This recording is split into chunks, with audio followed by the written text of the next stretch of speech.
Hello, everyone, and welcome to yet another exciting episode of Lorebeards. We've got a special one for you today, but before we begin, if somebody out there could just give us a quick nod or a wink to say that you can hear us loud and clear and all is well. That'd be lovely. So if someone could drop a comment. Yeah, please, so we know we're not just in the abyss. All right, we've got the thumbs up. We're good. Superb. We're good. I am looking forward to this one. As any of you who tuned into my streams yesterday will know, I opened up my box yesterday and I have been poring over this bad boy and the other books since then. And it's fair to say, I'm actually pretty happy. And if you watched my stream yesterday, you'll know I'm a picky bastard because I kind of tore into the Old World box set. Yeah, I really tore into it. If you haven't watched my unboxing, I was kind of mean in places, but you know, I'm a hard guy to please. I've really enjoyed this book, and yes, it has made quite a lot of changes to the lore. So I'm going to start off by opening with a caveat and a warning. This stream may extend over more than one episode because we have an enormous amount to discuss, both in terms of new stuff that has been added, old stuff that has been embellished or gently tweaked here or there, or just some new additions, or not so much new additions, more the synthesizing of different material into something that makes sense overall, hopefully. Also, discussions about, hopefully. Also, some discussions about stuff that perhaps wasn't included as well, because there's a definite focus for these books as to the sort of material that they want to include. And interestingly, in places, a heavy focus on some material that could very easily have not been included given the armies that they've decided to choose to focus upon during the course of, let's call it, this edition of Warhammer. So, beyond that, I'm about to pass over to Sotek. Before I do so, I will say our standard little thing about super chats and all the rest. We're going to take those in batches as we go. So if you do have any burning questions that you drop into a super chat, there may be a small pause before we turn to it, but we will turn to it quickly because we don't want them just stacking up there. For example, we have one there. Thank you very much, by the way. Hey, Andy. Hey, Sotek. Amazing stream. So thank you very much. I love the Lorebeards, as do we, although my beard's a bit less heavy at the moment. Is rune magic a big enough topic to cover in the stream? Oh, hell yeah. If not, can you recommend a book, please, where it's a bit more detailed lore-wise? Grudge Lore. Yeah, Grudge Lore is a good place. That's one of the old Black Library books, and Stone and Steel for Warhammer Fantasy Roleplay, first edition, published by Hogshead, goes into it in some depth. It's relatively old, but it was written after all of the runic magic was firmly put into place by the studio. So for all it's ancient, it's actually not a bad source to look up. So Stone and Steel is well worth diving into. Also, if you ever want to Google like Khazalid Lexicon, there's a dedicated website that's kind of like coalesced everything together, including like all the grammar rules and everything. So you can find a lot there. Hey, Aaron, thank you very much. Good evening, gents, and good evening to you too. May your beards be long and well-groomed. I'm more on the slightly well-groomed side myself at the moment. And finally, Viper says, good to see you all. And good to see you in return. Thank you so much for your generosity there. So I'm going to pull out my book and pass over to you. Before you do, I'm going to cut in real quick. What would you like to say? I just want to touch on like 2 or 3 really quick things because I've seen some like worries from people about this stream.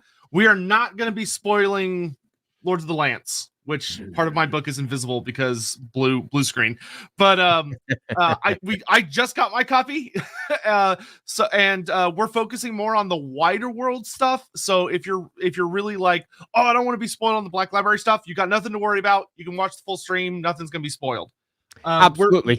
We're not going to touch. We're really not going to touch the War and the Border Princes.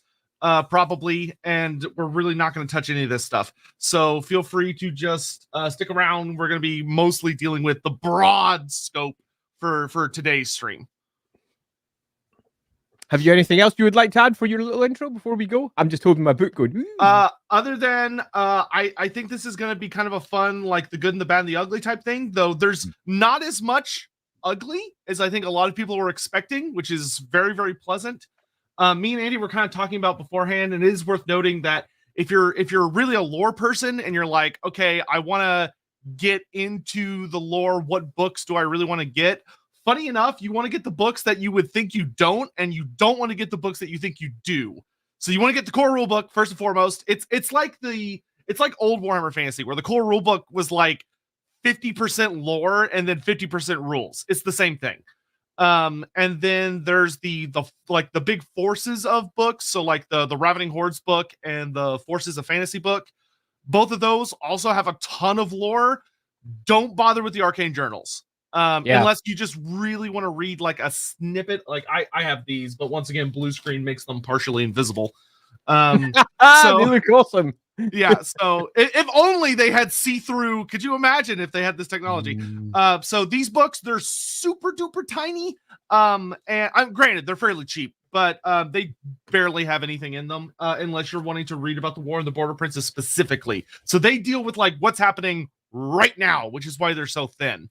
Whereas all the other books deal with like the actual world. But that is my rambling done. Yeah, and I would like to reinforce what Sotek says there.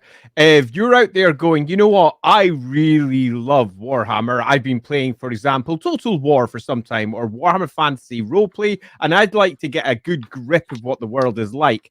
I actually can't recommend this bad boy enough. It gives a really good grasp of both from the very beginning right up to now, and actually goes beyond what you might expect for an old world book, because its timeline actually goes beyond the old world into the future a little too. So I will say this is gonna probably be a thing on its own, like its own video or stream at some point. There's been a lot of interesting rumors about like what the scope of the old world was planned to be and what we ended up getting. And the core rulebook reeks of a book that had a global perspective. Yep. And then something happened and they decided to narrow it down for like the first edition of Old World. And from our perspective, that's a good thing. Yeah, that's not a bad idea at all. It's brilliant because it gives us more to get our teeth into, because it does speak to a host of, as we're about to go into, material that, in terms of the old world, is utterly irrelevant. Completely unneeded. I could have cut the background material in this almost in half and still had a book that was 100% focused on what it's presenting as a setting, and would have been a really good intro for the old world as well. Perhaps less intimidating for those some people out there who want it to be short. Perhaps less interesting for people like us who want everything to be included. We have no place for cowards here. So we can tear it apart. And I think this is to our benefit, actually, for all the scope of this book is significantly beyond the stated goal of this book. So I think that's a good way. Now, I'm not entirely sure how we should sort this, but I'm half tempted to just basically go through it in order in terms of what it presents, because it's a pretty good way of handling it. That's a great also idea. Means I get to look at my tome as I go. Yeah, ew, look at my tome. My physical copy hasn't showed up yet. So because they sold out of the core rulebook in my area before I could get one, and they still haven't gotten new ones in yet. But so I think it's worth starting with the chapter that's literally listed as "In the Beginning," which is the most cliche way to start off a setting that anyone has ever written ever. But it works. I will say they use a really. These books are kind of funny. Games Workshop definitely did as much cutting as they could of taking old art and just repurposing it. There's very, very little actually new art within the core rulebook. There is some new art, but a lot of it's interesting to read through and see what they kept and what they like. Some of it's transitioned to black and white that used to be in color, which was weird, but it does make for a pretty book.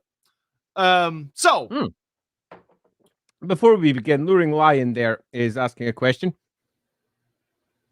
What book is it you're talking about? If it's this one, it's the core rulebook for Warhammer the Old World. It's the one that you both get inside the starter sets, and boy, do I have rants about those. Because and you can buy separately. If you're not looking to buy one of those two armies, buy it separately is my strong recommendation. How many Andy rants are we going to see today? Fewer than you might expect and fewer than I expected. But when we go on to a potential part 2, because this book alone may take the entire stream, when we go into potential part 2, the rants are going to come in thick and fast. I can think of at least one rant that you'll see today, but I'll let it be a surprise. Oh yeah. Tamarkan must rise. Bring back Tamarkan. We'll see. Thank you very much for the chat. We Super do got appreciated. another about 200 years before Tamacon really Yes, popped we up. do. So probably will be a while. Okay, anywho, so okay, in yeah, the beginning. So I'll start off in the beginning. In the beginning, it's the time of dragons, and I really like that. It's something that has been discussed loosely in various paragraphs across various army lists and books in the past.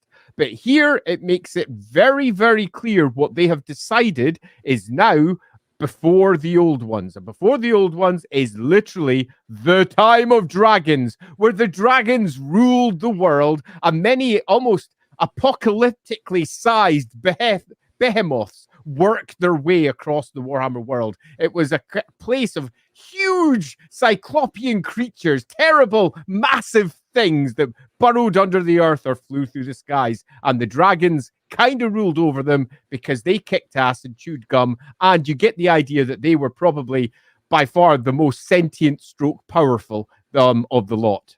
Yeah, one of the things I do love that they really point out in this section, like they go out of their way to point out, is despite the fact that this is an age of dragons and behemoths and leviathans and gargants, they're intelligent species. Like, it's not just like, oh, only the dragons are sentient. No, they go out of the way to say pretty much all of them are clever, ambitious, empire-building monstrosities. That this was, it wasn't just a primordial world in the sense that they were a bunch of dumbass dinosaurs that were punching each other in big kaiju battles. No, there were big things happening, and you get that kind of implication of like, this is where you're going to see your Famir when they were more dominant, or your Fishmen, which are still a thing. We'll get into them later. Yay! And all of these other various races where your big reptilian races or your big super scary underground races are around, and they're not a lot of, they kind of go out of their way where there's not a lot of mammalian stuff. It's mostly just things that are super large. They do use the term gargant, which kind of leans into what the Cubicle 7 lore, where they talked about like the Sky Titans were a pre-existing race. This kind of seems to still support that. But I do like that they kind of explicitly try to draw out that the world is up to its own things. It wasn't just a land of random monsters. There are legitimate civilizations and empires way before the old ones show up. And they even kind of go out of their way to show how far away from the sun it was. They literally describe the sun as a cold and distant star compared to what it will become later. Which I thought was a lovely little inclusion, because having written about this particular section myself more than once, it was really nice to see many of those old tropes being brought forward again. And you'll find throughout the course of this, let's say, summary of Warhammer's history, there is a lovely mix of the old and the new, all present at once, and often you can see the clear intention of attempting to synthesize that material into a relatively consistent whole. And for me, that's just beautiful, because it's something that in everything I've done, I have attempted to do. So it's really nice to see it come to pass. So after that, we obviously have the coming of the old ones themselves. Indeed, it's called the coming of the old ones. I don't know if you can see that right there. Good old coming of the old ones. And the coming of the old ones uses the good old silver ships phrase, which I do adore. They in silver ships they came, and they arrived because they saw that the Warhammer world was a fated place. It was, as it's referred to here, good. It could potentially be a place of destiny. And they arrive. The thing I find really interesting about this is that the thing this book does that initially I was like, I don't know how I feel about that, but I think I do like it, is they add a little, compared to the old lore, they actually add a lot of explanation to what the old ones were up to. And it plays into Age of Sigmar. Like, they literally drop the quote of that the old ones see the world, and they literally say they see the seed of something unknown yet unknowable, with the promise of new realms and realities that might erupt from the destruction of this world, potentially. So like, you have the whole thing of, which plays into, actually hilariously, it's a retcon to fix an issue in Age of Sigmar, because in Age of Sigmar they have this concept where the realm gates and a lot of the technology Age of Sigmar relies on was made by the old ones, which didn't make sense in the Age of Sigmar lore when you looked back at fantasy, because it's like, okay, so the old ones had to know this was going to happen. Otherwise, how is there old one crap everywhere that reacted to the world blowing up. And this Mhm. actually answers that, is that the old ones looked at it and were like, okay, we kind of know something may happen here. But the book, we'll get into it a little bit later, but the book does go out of its way. It's not saying that the old ones look at the world and know that everybody's going to die. They just know that this world is going to be important and that there are potential futures where they're preparing. It's kind of like the future site whenever we talk about like Kairos Fate Weaver, where you have a billion different options for how things might go. But with the old ones, you have a race that's preparing for as many of those billion potential realities as they possibly can. Yeah, well, so I actually read a little bit more into that one because I do like overreading this crap. And I think it's fair to say that the destruction of the Warhammer world by chaos was part of the Great Plan. That doesn't mean it was the only outcome of the Great Plan, but it was certainly part of it. And I think that that is to the benefit of the setting significantly. I disagreed with this upon first reading. I was like, oh, really? And then I thought about it and I was like, no, really, because it's the only thing that makes sense of it all in any realistic fashion. And it shows just how much the lizardmen themselves have no real idea of what's going down. And that, for me, also potentially answers the other great conundrum of the old world with the old one, not the old world, with the old ones. And that is, why did they fuck off? And the answer is because it's what they wanted to happen, which is a horrific outcome if true. And I quite like that as a potential. They saw this massive inflowing of magic, as we're about to get to, and they were like, yep, so this is the end we're going for then, is it? Off we go. We're hiking out of here. And that, I think, speaks to a far more capable set of old ones than the, quite frankly, idiots that you get given with the rise of chaos and what is to come. And it makes the chaos powers and the great gods that they are arguably much, much more powerful, given just how insidious they become to somehow outwit the old ones themselves, which I also quite like. So I love the balance that lies between there somewhere, because they don't answer it. They leave it as open possibilities. Yeah, and I think that's the core thing, is that the old ones are given a bit more agency in this version of the story, where there's a little more sprinkling of what is actually, because it used to be that they were just completely unknowable, but I agree with Andy in that it made them seem like just complete idiots, in that they kind of caused like the rise of chaos and were somehow completely unaware of it until it killed them. Whereas this story very much seems to lean into, no, they were keenly aware of that possibility and seem to even be preparing for it, but it doesn't necessarily mean it went the way they thought it was going to. Or indeed, they would have preferred. It could have been say, just to keep it simple, there was 10 options that they wanted. This was number 10, the last one, and it's the one that happened to come out, and they were like, well, let's move on to the great plan for option 10 then, and off they went.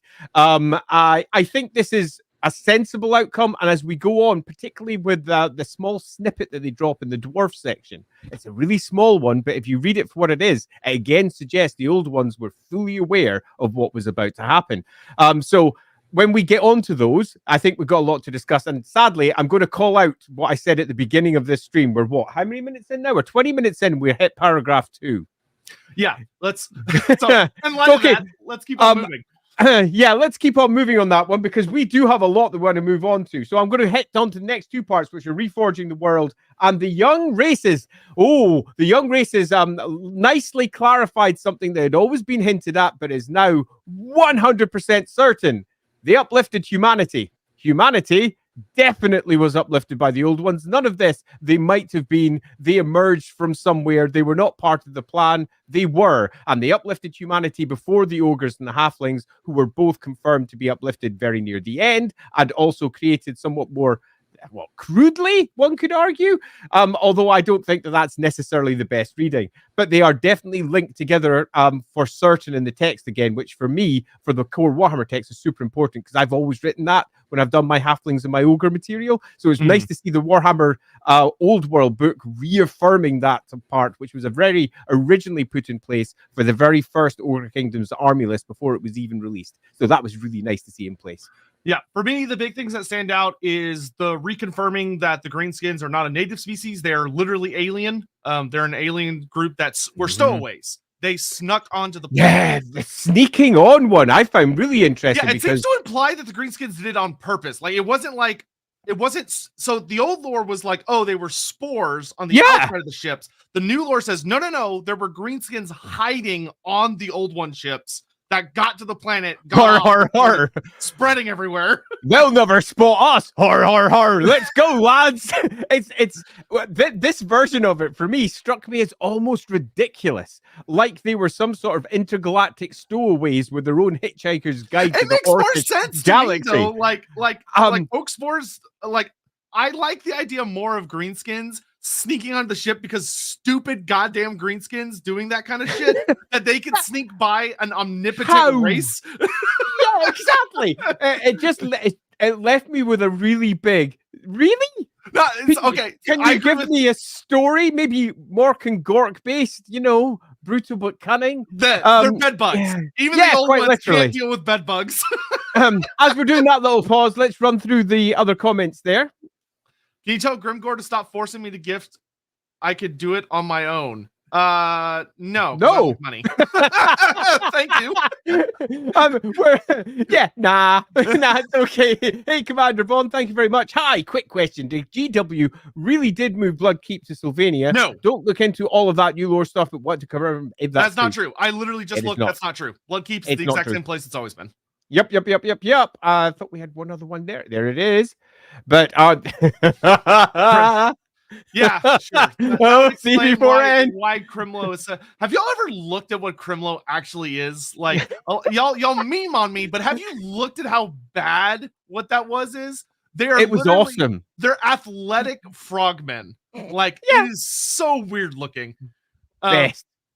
Anyway, but the other thing that so the change with the greenskins being instead of spores that survive the vacuum of space and seed on the planet, we have it. Granted, it doesn't state it, but it seems to imply that there are some greenskins that sneak on. It does state it later on in the orc section. Oh, that's true. That's true. It literally says it in the orc section. We'll get to that later, just so I can quote it, and we can all go orcs. But to me, I like that change a lot. I would love a short. I know they're never going to do it. I would love a short story that is the hooliganism of greenskins being a pain in the ass for the old ones.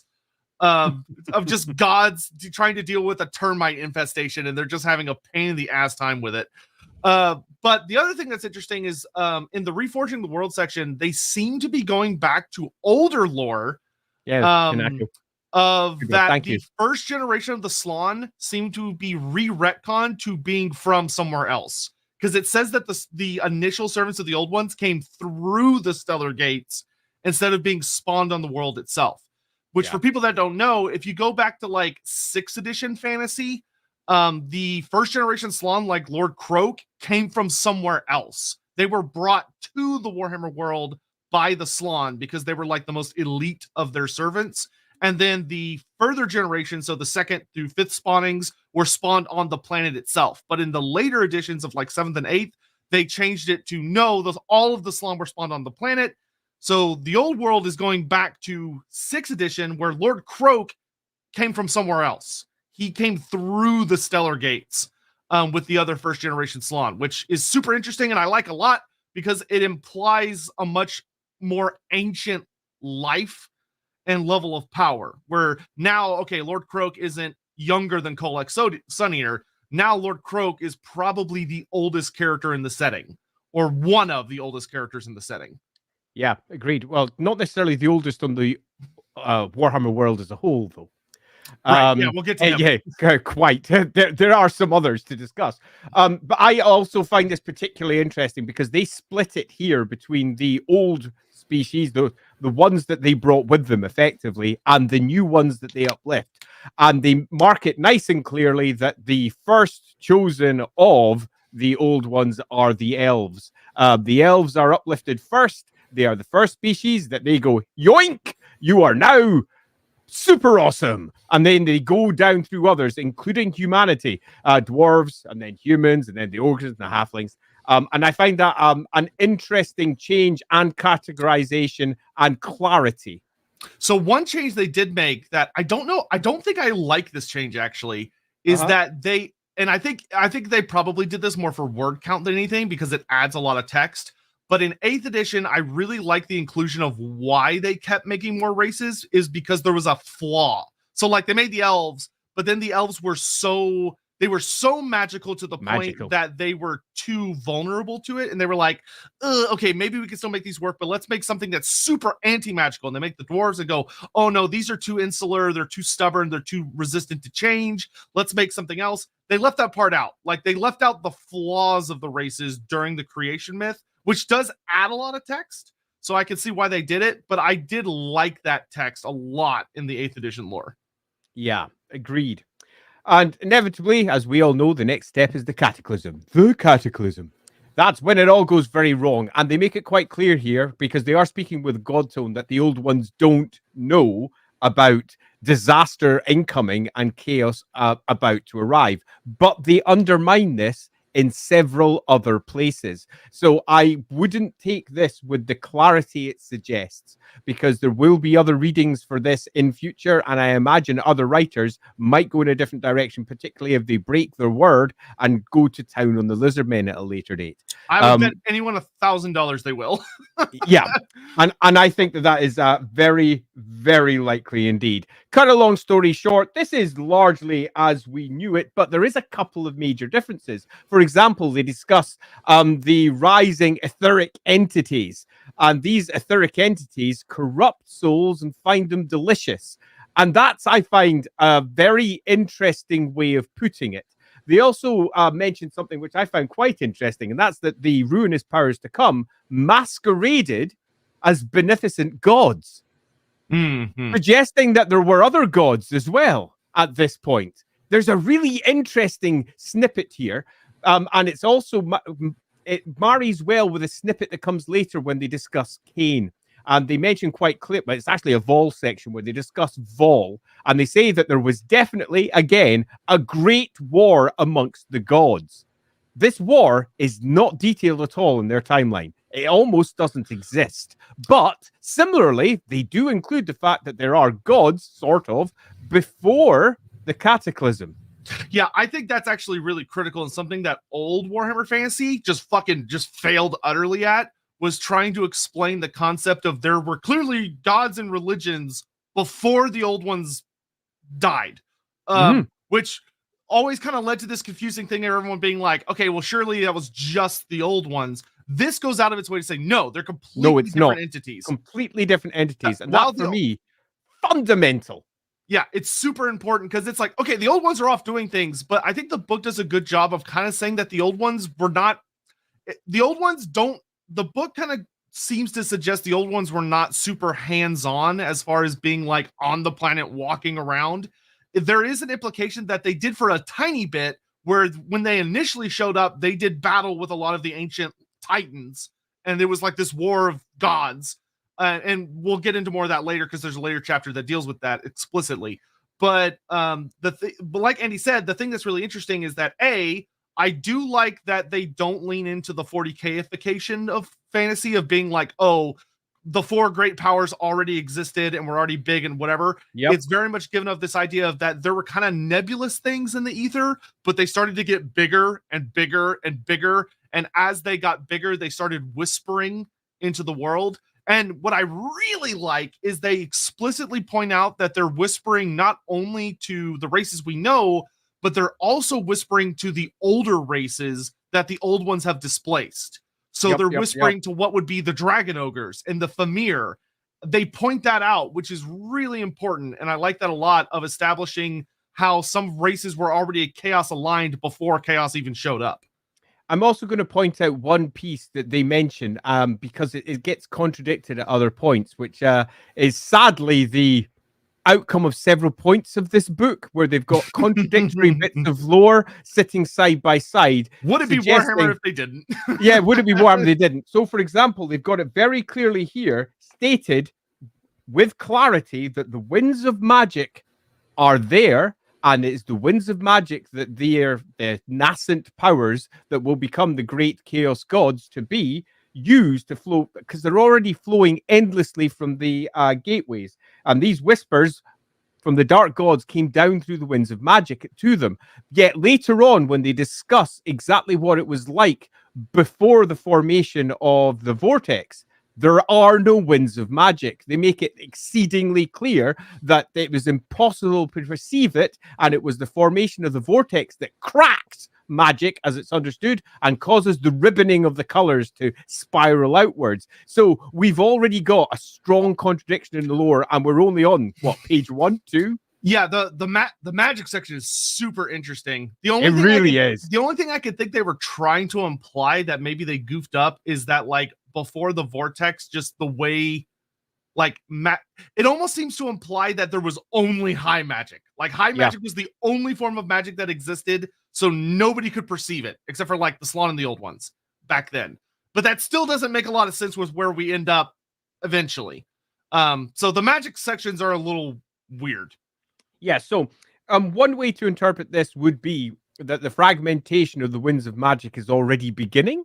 That would be one way. Yeah. And it's those little subtle whispers that it's those little strands that the subtle whispers of the ruinous powers to be are being carried along. Whatever the case is, and there is many ways to interpret this entire section, it's fair to say it's pretty new in terms of how they've presented it, and it does answer some of the questions that were posed by species like the dragon ogres. What were the ruinous powers doing before the cataclysm hit? And the answer is they were talking, because they liked what the old ones had created. It was like consider it like the great sun, and they're the moths that are getting closer and closer to it. They want to draw as close as possible, but they're not just moths. They're moths with giant, huge, hungry teeth, and they're desperate to take a massive bite out of it and eat it all. And in particular, I do really like the bit of making it very clear that it is upon mortal souls that are corrupted, which speaks massively to what happens to the elves, because we know just how tasty those elves are. That single line there suggests that all elves are by nature corrupted. And that's a fun conclusion to make from a single line in a book. I do love it, though. All right, let's catch up on some super chat stuff real quick. Yeah, good idea. Could there have been different magic types before the winds, and it's through them that the dark gods were able to whisper? Maybe. The magic section much later in the book seems to go out of its way to say that magic was not shattered. Like, there were no colors. There was just magic. It was a singular concept. But then when the elves create the vortex, they fundamentally alter the laws of magic itself. Yeah, they make it quite clear what happens. We'll get onto it, because what they describe happening is massive, fundamental, and completely different, and speaks directly to the geomantic web. It was often hinted at, but they state it in black and white as to where the elves believe the winds of magic come from, and the process that the elves apparently went through as they went from high magic to far easier to manipulate color magic, and then back to high magic again, as they slowly but surely figured out how to draw it all together. We'll get there when we get there. But we'll get there. It's a fascinating change. Yeah. Aaron, Grimgor says he could beat those old gits. I'm sure Grimgor could. I'm sure he would. Grimgor should run around headbutting the old ones. Yep. Yeah, totally. Slangmaster, any new info on lesser known pre-old one races? Not a ton. Not really. There's a lot of new info on one really big pre-old one character, but we'll get to that. And maybe they were purple orcs. Ah, yes. The ever elusive. There's no such thing as purple orcs, because even if there were, you couldn't see them. All right. So, Coming of Chaos. This chapter for me was super fun. Yeah. This chapter was super fun because, so like Andy said, despite the fact the lizardmen are not a playable race, in the Big Blue book, which is is going to be my official name for the core rule book. Big Blue book. You would think the lizardmen are one of the main factions because they get a ton of focus for what's going on in the world. And this part is basically a lot of the old lore we all know and love. The polar gates explode. All of that magic coming into contact with reality creates warpstone. This seems to reinforce what we talked about during the Morselib stream, where all warpstone was created at one time. a lot of warpstone starts raining down on the planet. More Slib is created. Now, what's really cool. What I found quite interesting, just to mark out, just as you say, Morrslieb was created. Morrslieb is given as its name, not the name that the Empire uses. Oh yeah, it is Morrslieb. And I found that super fascinating. The beloved of Mor. So what? Mor existed at this point, had to have. Morai Heg, perhaps for your elves, had to have. And indeed, if you go to the elves, definitely did. Totally did. But the name that we're going to use for Morrslieb apparently is the name that the Empire uses in current times. It's a fascinating change to the lore because it makes zero sense. Yeah, and to be fair, it's probably just like a simplified answer to just be like, here's what you're going to call it when you're reading through this book and being introduced to it. But later on, they go out of their way whenever they use a term to explain it. For example, the Dawi, what the dwarves call themselves. In fact, they do it in multiple places where they take a term. So they don't just say, for example, the Chaos Moon, which later gets called Morslib. For example, they say the Fauschlag, which later gets called Ulrichsburg. That is a really good point. That's actually really but they don't do that here. They just simply say it's fucking Morslib and that's it. They perhaps didn't use that particular word. That maybe is my Scotland coming through. I'm sure if they do end up doing sidebars later on about Morslib, they might catch themselves on that. But some other really interesting things about here. They talk about like the creation of beastmen and how like a lot of bad places go bad. They do a really good job with the beastmen, I will say, in this section of explaining how the beastmen we have now were not the beastmen that existed then. The beastmen we have now are actually many generations of breeding that kind of stabilized into a recognizable race. Whereas the beastmen of these ages were like fucking crazy, which I thought was really cool. Like they explicitly call that out, which is really fun. I particularly enjoyed this section as well because it makes it evidently clear that during the war, the coming of chaos, it's not just demons.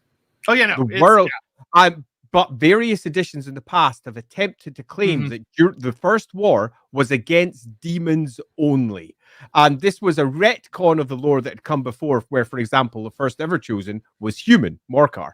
And that lore got completely retconned with Morkar being the ever chosen that faced off against Sigmar, which was quite a few thousand years after the first version of him popping on the scene. And in some respects, we're returning to the initial lore here, and by that I say we're not just dealing with demons during the coming of chaos, we're dealing with everybody that falls to chaos, and that will include all sorts of folk all over the world once the old ones hike it. Yeah, some other really interesting things. They keep the lore about how, you know, a billion demons instantly spawn, and then there's billions more. And one thing I thought was super cool is they actually upgrade what the Slann do in this book. Oh boy, do they! So in the OG lore, the Slann, pretty much a lot of the Slann, when chaos shows up, like they tear open reality at both polar gates. And in the old lore, it was a lot of the Slann died to basically stabilize reality, and that was it. This book says, no, not only is reality destabilized, but the planet itself is hurled off of its axis. Because so if the Warhammer world's going around the sun, the implosion of the polar gates was so dramatic that the world goes hurtling off course. Like, no longer, gravity is no longer a force that's working on the Warhammer world from the sun. It's now just flying off into space. And the Slann grab the planet and they put it back on its rotation around the sun, which is crazy. Showing that their mastery of the world engines at this point are still in place. That the old first generation Slann before they're wiped out are proper powerful. Now, we've always known that, but having it written in black and white again is really nice. I really like that bit. I thought it was proper cool because often they minimize it to individual little battles rather than just talking about the overall events. And here it's about big events, not the individual battle. And for me, it was well worth it. Yeah, and I also love that that leans more into Andy's delightful lore of the planet having like a really specific place in the heavens. This heavily reinforces that of the Slann are like, no, it has to be on this 400-day cycle. Like it has to. And fixing that, which is great. The harmony of the spheres is important. They talk some about the geometric web and the fact that once most of the first generation Slann are dead, the lizardmen like barely understand anything that's left. Like they know the most rudimentary pieces of everything, but they're no longer capable. Which I do like that it points out that the first generation Slann seem to have been capable of interstellar travel. But without the first generation Slann, it's no longer possible. The second generation Slann and beneath don't know how to do all this crazy ass shit that the older ones could.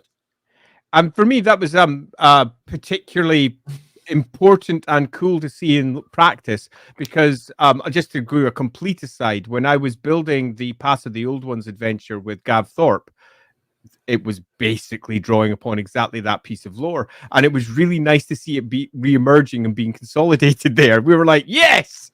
Well, I was like, yes, great to see that there. We were on the right path back then when we were writing that. So yeah, awesome. All right, we're going to do one more paragraph chapter thing, and then we'll hit Super Chats again. So the War Against Chaos, just to wrap up some Lizardman stuff. Yep. So the War Against Chaos is pretty straightforward overall. It basically reinforces, which I'm really glad they kept this, the lore from the 8th edition Demon or 7th edition Demons book, which basically is that the leak. Now, granted, like Andy said, it's not just demons. It's demons, beastmen, mortal corrupted humans, the ancient races that the old ones chased into the depths of the earth are now all re-emerging, and it keeps the lore of that the lizardmen are come out and are fighting a war the likes of which will never be seen again. Of that you have like billions versus billions over continents waging wars against one another in these titanic battles that last for centuries, which is great because it makes the lizardmen feel like a race that was as big as they should have been to be proper custodians of an entire planet. Now, they get reduced significantly, but I'm really glad that they kept that, even though they do a really nice job of tying it in to what the other races are doing, which is probably the biggest upgrade of the book for me, is that they take like the dwarf, elf, and lizardman chaos wars. And also human, because they speak to what's happening over in Cathay. Oh, yeah, that's true. Yeah. Yeah, indeed. So you could argue that humanity is being mentioned here in a couple of places too. I'd like to reinforce that I really like the synthesization of the different backgrounds. We're about to move on to that as well, so that all of them have their importance put front and center. I wasn't happy with an aspect of that, as we'll get on to, but it's more of a lack of inclusion rather than the inclusion, so to speak. It would have been nice to have just a sentence or two to other things going on in the world, because there's other places and other species that we know they may at some point detail. And it would have been lovely if they'd just done a little bit more on that. But broadly speaking, love this entire little bit because it very much consolidates that the lizardmen, to use that umbrella term for the Slann et al., were awesome. Truly, indescribably awesome. What comes after for the lizardmen is a shattered hellscape of what it was before. But at this point, they're at their peak, and that peak is not just impressive, it's extraordinary. Now, chaos will pretty much annihilate everything that the lizardmen were, but that doesn't change the fact that what they were was effectively akin to gods, and that's pretty awesome. Yep, and they do a good job in this chapter of explaining how the lizardmen fall, which keeps with the old lore that basically the magical dominant shifts, where the Slann were really, really good at using the magic that was around before chaos, where it was very stable and seemed to have different properties. But as it got more chaotic and it became more dark magic instead of high magic, essentially, that chaos started to... The Slann couldn't control it as well, and the demons were literally made out of it, so they could control it better. As magic dominance shifted, so did the course of the war. It's also worth making clear that the remnants of the lizardmen, most of them die.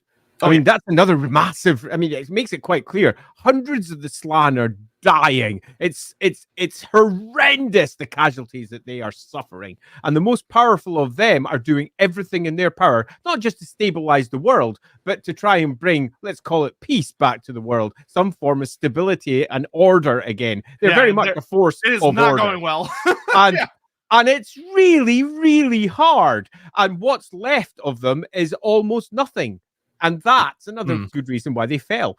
But I think it's also worth noting for those of us looking for the gods out there that we do know that the Slan temples are also dedicated to various gods, and they existed at this point. So we know the gods are about. It's just it doesn't get covered here. Yep. Aaron, would Morgur have been around during the Cataclysm? Really hard to say. Morgur. So I don't know what Morgur's going to turn into in the old world. In AOS, he's become an even bigger god than he already was in fantasy. But when he shows up is anybody's guess. So I expect when a Beastman Arcane Journal comes out, Morgur very well could be a playable character. And if he is, then we'll get more details then. But for right now, yeah, agreed. Oh my holy Sigmar, it's Andy Law, one of the lead singers of 500 Miles by the Proclaimers. I would walk 500 miles and I would walk 500 more. Yeah, that was me. I think Craig and Charlie are doing great. They are. As someone who got into the lore of Warhammer Fantasy a decade ago, I love all of this so far. Absolutely magnificent. Thanks. We've only made it through about 6 paragraphs so far. Hammond, we're almost an hour I would just like to say before the stream, I said, we might end up having to split the stream up into a few. Yeah. Hammond, Lizardman Custodians, you say, gives me an idea for Kit Bash 40k/fantasy army. I'll call Lizardus Custodes. That being said, I have seen some very fucking cool Lizardman 40k hybrid. Like they've taken Lizardman and just taken their old one tech and like expanded it over their bodies. It looks very cool from artist renditions. Jonathan Scott, what makes the later generations of Slan less powerful? Is it a skill/knowledge issue, or is it more like making a copy on a copy on a copy machine? It's mostly age and experience. Think of it this way. Lord Croak and the first generation Slan are so ancient that they traveled to the world with the old ones. They hung out in the presence of the old ones. They talked to the old ones, and they knew how to do all their things. The second generation Slan, if the lore sticks with what it used to be, never meet the old ones. Like Lord Mazdamundi, who is the oldest living second generation Slan, has never seen an old one. He's never spoken to one of them. He knows of them, but he doesn't know them. Lord Croak literally took like lessons on magic from at least 2 old ones and seemed to know them intimately. So it's an issue of that. They're often the difference in age between them is in the thousands of years. And if the old lore sticks, the Slan were often spawned for a specific purpose. Like, okay, we want to shift the continents. So this generation Slan is going to really heavily specialize in geomancy and be really good at moving the continents around, performing specific tasks. Whereas the first generation seemed to be like the personal attendants to the old ones themselves. Yeah. It's the best way I can explain it. And I completely agree. And to give you an analogy to try and get it into your head, imagine it was us who was doing the terraforming, us humans, and we arrive on planet Bob, and we decide that we're going to terraform. He else is going to come and terrify us. We're going to terraform planet Bob. So we start the terraforming process. During the course of us starting the terraforming process, we have some kids. Then a great cataclysm occurs, and everybody dies except for the kids. It's the kids that are now in control. They are 6 to 8 years old. What do they know in comparison to the adults that came before? Next to nothing. They've got technology. They don't know how it was built. They've got no instruction manuals. It's stuff that their parents not only knew how to use, they understood it, but probably didn't build it themselves in the first place, because that was given to them by the great knowledge of humanity, the old ones, that has been passed to them through books, through internet, through everything else, so that they can work and upon the shoulders of the giants before without having to figure out everything from scratch. These poor kids have to figure out everything from scratch. And that's the poor bastards who are trying to work the great plan of the Lizardmen and the old ones on the Warhammer world. That's why the Lizardmen being called the children of the old ones is the most apt name for them. It's literally what they are. Is they're children. Yeah. Hammond, what's the chance we get more Lizardmen DLC? 10 in 1. Ha ha ha ha. Seriously, Hammond. Last one. Do you think some of the differences between elves and humans come down to humans being more of a rush job by the old ones? No, not exactly. I would say that it's more that the old ones were aiming more for adaptability with humans instead of a specific proficiency that they did with the elves. Granted, the humans are kind of implied to not have been completely finished, but this book actually goes out of its way to say that adaptability is what humanity excels at. That is their purpose. Clearly. I'll also say, if you're wanting to spin an argument for the great plan is what happened, then humanity is a part of that because it brings it down itself. Humanity becomes ascendant in the Warhammer world. By far, out of all the species, it's one of the most prolific. Yeah, they're the most successful. Empires are out there. Elves are collapsing. Dwarves are collapsing. Dragons, there's like 10 left. That's obviously a massive over exaggeration.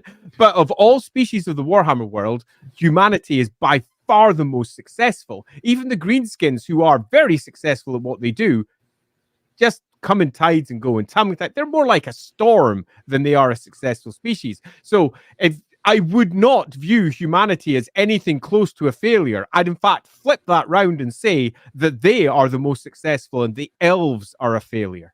Yeah. All right, so back to this so we can keep moving. The Children of Grugni. Yay! Fun fucking chapter that does such a good job.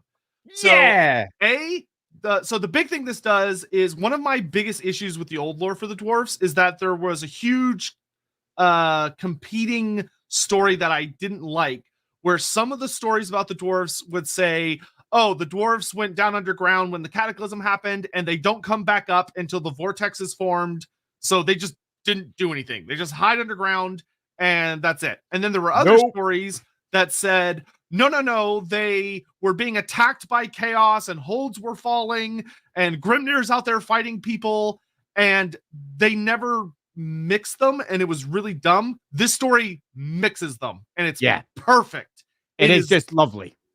And this story actually does a really good job of being another one of those moments where it seems like the old ones knew what was going to happen to an extent, because Grugni knew what was going to happen.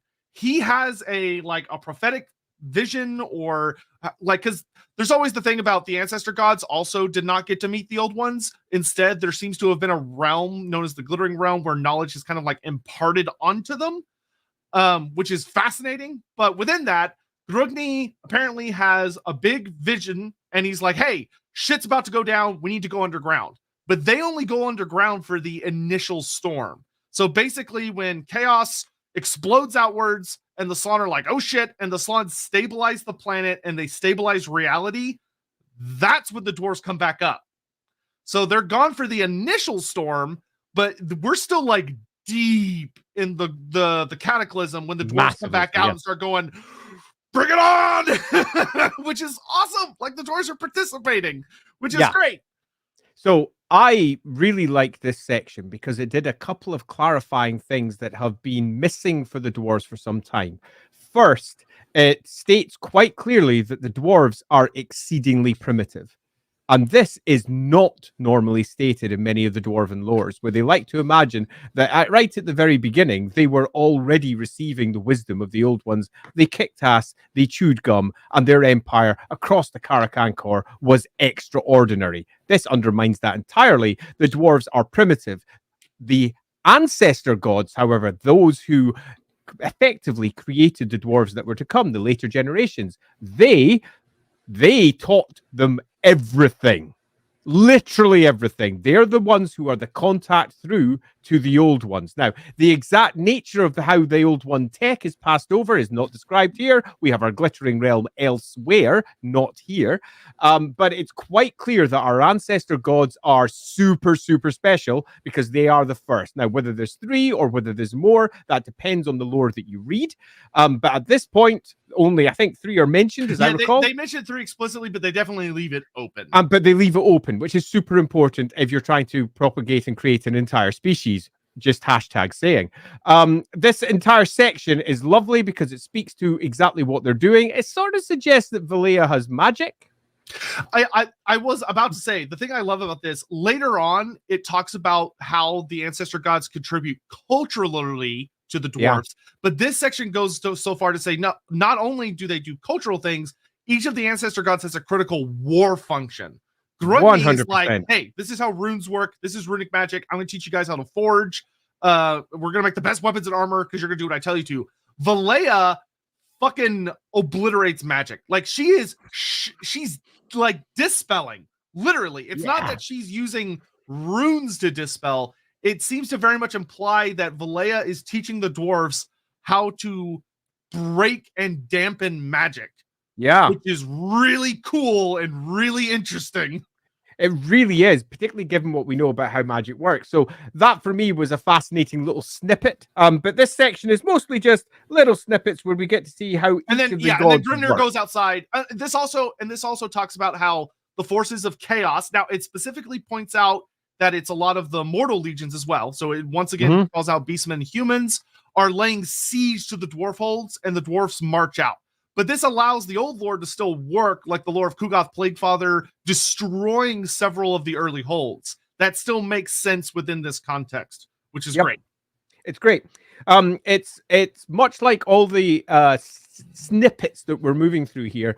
They're tightly written because they don't have necessarily a lot of space. And what they've chosen to focus on is, in most cases, clarifying points on top of the existing lore. Now, if you know the lore already, you tend to fill in all the gaps that lie between that they've offered. But for the bits that don't make sense, they just drop a quick sentence to say, and this is what happened here, and this is what happened there. And I think this is a fine example of showing how the dwarves were not absent, how the dwarves played a large part, a larger part as it's about to come. Yeah, it's also fun that it seems to imply the dwarves are expanding during the cataclysm. Which is cool. Well, note one other thing, because I do want to reinforce what Sotek opened with. It's very clear that the ancestor gods knew that the cataclysm was coming, which in turn makes it very clear to me that the old ones knew the cataclysm was coming. And that, for the story of the Warhammer world, is exceedingly important because it changes the nature. For all the old ones may not have seen the horror of what would unfold when it came, they were aware of it coming, and the dwarves were sent underground as part of their, let's say, response to what was about to occur. And that very much came from the ancestor gods, who in turn were empowered, as we know, through the glittering realm by the old ones. Yeah, but let's keep it huffing here. The Chosen of Ashur. Ah, yes. Yes. Which I find... Oh, you go. Yeah, so what's interesting in this section is that this section is pretty scant on the details. They go heavier on the elf lore a little later, but this section, there are a couple of things that are really fun about it. Anarian is pointed out as a world walker. Anarian travels the world during the cataclysm, which is really interesting. Like, it seems to almost imply he wasn't there in Ulthuan when it started, but he makes his way back to Ulthuan over the course of the war before he becomes the Phoenix King, which is fascinating. I mean, it makes sense that the elves would have started naval travel before the cataclysm, but I don't think I've ever seen that stated anywhere before. No, it's hinted at in a couple of places. Right in the very first discussion of Anarian, it says that he returns. And that suggests he's been somewhere. And here we have it nicely clarified that, yes, he's been having a good jaunt around the world, kicking in demons, doing his Anarian thing, and returning home to effectively the land of the gods, that blessed place, Ulthuan. And yeah, this entire section is, for those of you who know your elf lore, exactly what you expect. It's a summation of the initial events with Anarian and Kalidor, Dragon Tamer, doing their thing. It's super brief. It's super brief. Phew. Yeah. All right, Celestial Dragon. This section is fantastic. It's fucking great. Celestial Dragon explains a lot of really important mysteries about him, where it flat out says that he was the apex predator of the primordial world. Like, even among the dragons, he was an apex predator, which is awesome. He's not just like some whelp that like just happened to sneak past the old ones. He was a big deal. But what it points out, and what I love, is that it talks about when the old ones show up. This is the section where we basically get the info that the old ones went to war against the original Titans. Yep. And that the Celestial Dragon Emperor saw the old ones and went, I'm not gonna fight that. I know better. I'm not fighting those things. What I particularly liked about it is he chose caution, and it almost looks like he chose diplomacy. Not just caution, because he's effectively ruling over the East, and they're not going to war with him, and that means that he is doing something. Yeah, and he's 100% right. It doesn't say that he hid; it says that he avoids confrontation. Yeah, so it's which matches with like older lore we have that said that the old ones talked to the dragons, some of the ancient ones. So this seems to reinforce that the Celestial Emperor or the Celestial Dragon spoke with the old ones and chose non-aggression at the very least. Yeah, so if you can, with those scant words, what we have is a situation where we've got somebody, the apex predator, the core power in the area, who is, as it's mentioned a little bit later, a very honorable figure in his own right. And he decides to defend certain people against the onslaughts. He chooses caution. He chooses not to confront them directly, if at all. We have the potential for diplomacy. We have the potential for conversations with either first generation Slan, with old ones, with almost anything. And I think that is such a lovely little addition because it speaks to the character of the individual in one-day form, Grand Cathay later. Yeah, the other things that are really interesting, it talks about that the world, as it got warmer, and it says saturated with magic, which is fun, and that there's more and more magic becoming around the area. The Celestial Dragon Emperor studies magic. Like, he goes full scientist researcher mode. He studies magic, and he becomes a hidden master, which I like, because that seems to imply he taught himself, as opposed, or he gathered little bits and pieces from places, but it doesn't seem like he was a student at the feet of the old ones. Rather, he figured it out and became really good at it. And then the second thing I love is that we get confirmation that the dark gods speak to the Dragon Emperor himself. Yep. Which is fascinating. Fascinating and lovely. And what I particularly like is right after that bit, it confirms that this is the point when he decides he will protect humanity, the local humans to where he is, from what he sees for what is going to come. Grand Cathay's founding is arguably, the Cataclysm, because he is already seeing the whispers coming at him, and he's going, yeah, no, I don't like this. And he looks around him and he sees the honorable humans that live in his area, and he's like, I have to protect these people. I am going to take to the lead in this particular area, and does. And that is, I think, again, something relatively fundamental. We have the beginnings of Cathay, the beginnings of our first human empire, so to speak, with a dragon at the top, regardless of how you view it. But we have one pre-Cataclysm, and that is, that's mental. And actually completely different to how it's normally pitched elsewhere. And I love it. Yep, and we also get the doubling down, which we knew from Total War stuff, but the lore that his wife, he marries her, they have their 9 kids before Chaos shows up. Which I think is super important again, because it means that they were definitely all there during the fall, which is perfect. Yep. The Fall of Itza. This section is fantastic. It's basically pretty much the exact same if you're familiar with the Fall of Itza story. The only difference is they made Croak even more powerful, which is hilarious. Yeah, so in the original story, when Croak unleashes like his Uber spell, not the Deliverance of Itza, the one before that, where he's like unleashing all of his big spells. In the original lore, it's like, oh, he's killing thousands of demons by the spell. This one says he's killing millions of demons per spell. Like, he is killing so many fucking demons that it's just stupid. They also change it, which I love, that the way they talk about his death, it's not that, oh, it's a dozen bloodthirsters. They say it's a host of greater demons from every cardinal direction. Which I thought was a really nice way of putting it, particularly when we move on to some of the discussions about Chaos, because they make a fundamental change to the lore about Chaos. It's so big that it completely changes Chaos from the ground up. And I'm really looking forward to getting to that one, because when I read it, I went, well. And then, before we do that, a quick comment from Mandatus, because it was about something earlier. Dang, Andy, humanity's role of adaptability really plays into your version of LAWhammer. It really, really does, and indeed is part and parcel of one of the core, let's say, directions of the campaign. You could almost be convinced that GW watches LAWhammer if it wasn't for the way they drew their maps. Jonathan Scott.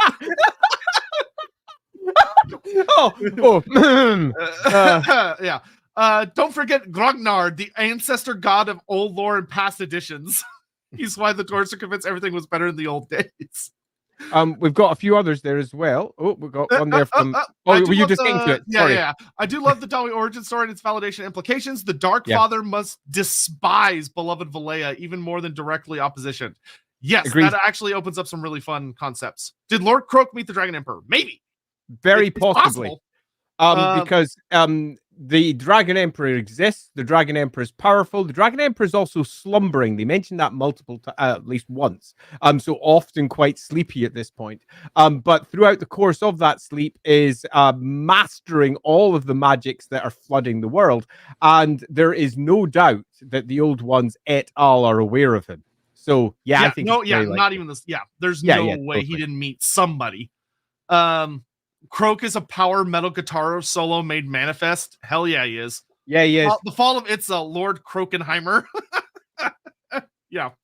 Okay, so we're gonna skip past that. The only other thing I'll note, and we'll come back to this, but the thing that's fucking bonkers is Lord Croak gets a huge update where they match him to his AOS version, which is to say that in the old lore, Lord Croak, when he dies, they basically talk about that his spirit is a teeny tiny shadow of his former self that can only cast echoes of his original spell, but that's all he's capable of. This completely retcons that, where it says after Lord Croak casts the Deliverance of Itza, he immediately begins creating a new spell, which is going to have a huge ramification later. It takes him over 10 years to cast it. So he begins. So this AOS Croak is now just Lord Croak, where he is capable of casting other forms of magic and seems fully sentient and aware and active, despite the fact he's dead. Which is a massive change for the character. Huge change. I would argue that Lord Croak now is almost exactly the character that they hinted at but never achieved, nailed down with Age of Sigmar and said, actually, this is what we should have done. And they've gone, you know what? We agree. This is what he's going to be. And I am definitely not against that because it very clearly shows what the first generation Slann are. It does also leave a bit of a gaping hole concerning the other first generation Slann, and I think that that's a gaping hole that could be filled with something at some point. Yeah, and actually would be a lot of fun. They also include a side section on the Relic Priest here, which is fun, and it confirms that a lot of Slann become Relic Priests, but not all. Like Andy said, it seems like almost none of the other first generation Slann become Relic Priests, which is really interesting. All right, the Wrath of Grimnir. This section is so good. It's so good. So we kind of had little bits about all of this, but this is great. This takes from the old elf book, which talks about how the Kaldor Dragon Tamer meets Grimnir, and then it also takes from the old demon books that talk about Grimnir fighting them, and it takes from the old dwarf books talking about Grimnir going north and why he does it, and coalesces it into one story. And it's fucking awesome. Yep. I'm basically, because you need to go read these things, the Wrath of Grimnir section consolidates Grimnir's character firmly, consolidates the cult of the Slayer as well, and why they do what they do, because they are emulating Grimnir. If you go back to our Slayer vid, we had a big chat about this, and much of what we were discussing there was hinted at and sort of said in the lower multiple places. Here it pretty much states it very cleanly. Yeah, this is probably one of the best upgrades in the entire book, lore-wise, is the Wrath of Grimnir, because it explains where Slayers come from and why Grimnir was one. Because that was the biggest thing we talked about in the Slayer stream, is that Grimnir it's like we hypothesized, and I'm glad that what we hypothesized kind of turned out accurate, which is the idea that he is a true Slayer. He seeks doom because he feels fucking awful. Yeah, I mean, what has happened to the world, in many respects, he views as his fault. It's his shame. He takes that on board. He becomes the first Slayer, and all dwarf Slayers after that emulate him because the ancestor gods are not just to be emulated. They are almost symbols of dwarven perfection. And if you achieve a similar endpoint as poor old broken Grimnir, then you follow in his footsteps. He has the answer for you. Yeah, it does such a good job of painting what the kind of the beautiful problem of dwarves being like they can have a really bad savior complex. Not in the sense of, oh, we're better than everyone else, but we're responsible for the fact we couldn't do the impossible. Which is great. I fucking love that for Grimnir. this does a great job. Like Andy said, I wish we could spend more time on it, but we kind of have to keep moving. But it's amazing. It does a great job of showing Grugny and Valea grossly disagree with what he's doing. Yep. And are like deeply horrified, which does a great job of showing how regular dwarves feel about slayers. Yeah, absolutely. And it speaks to everything because the ancestor gods are to be emulated, which means that the other dwarves do that when others take on the oath of the slayer. They are emulating Valea. They are emulating their ancestor gods, and that's perfect. The whole thing basically sets up the cult of the Slayer beautifully in exactly the way that we discussed it during the Slayer stream, but with a nice clarity that just didn't exist before. Love it. All right, and then next section, or no, we'll do 2 more chapters, then we'll check on Super Chats again. So next is the Great Undertaking, which focuses on the elves finale. Elves again. So this one is pretty good. It's what you'd expect. Yeah, it doesn't really add anything. It's the fall of an Aryan, the death of Astariel, the disappearance of the 2. I will say something we'll talk about a little later in this book that's really weird is not weird, but interesting is that a lot of the wood elf involvements in the lore are kept very vague and mysterious deliberately. Yeah. Where in this part, it doesn't point out that Durthu saves the 2 kids. It leaves it vague. But when we get onto the Wood Elf section later, the Wood Elf section is very teeny tiny. And it's very vague on purpose, which is weird. And I'm wondering what the goal is there. There seems to be through this actually that loose feeling that Wood Elves were not intended to be forced that they were going to focus on in the same way that the Skaven really are barely mentioned throughout this book as well, because they're clearly not a force that they intend to focus upon. And you kind of get that feeling with the Wood Elves. I would also like to pull out one part from the Great Undertaking, which I think is fundamental because it gets riffed upon later as well. So this isn't just something they're dropping in and saying, well, that's a nice little sentence, let's move on from. And that's the fact that they make it super clear that the elves did not construct the Great Waystone Network alone. They built it upon existing geomantic tech.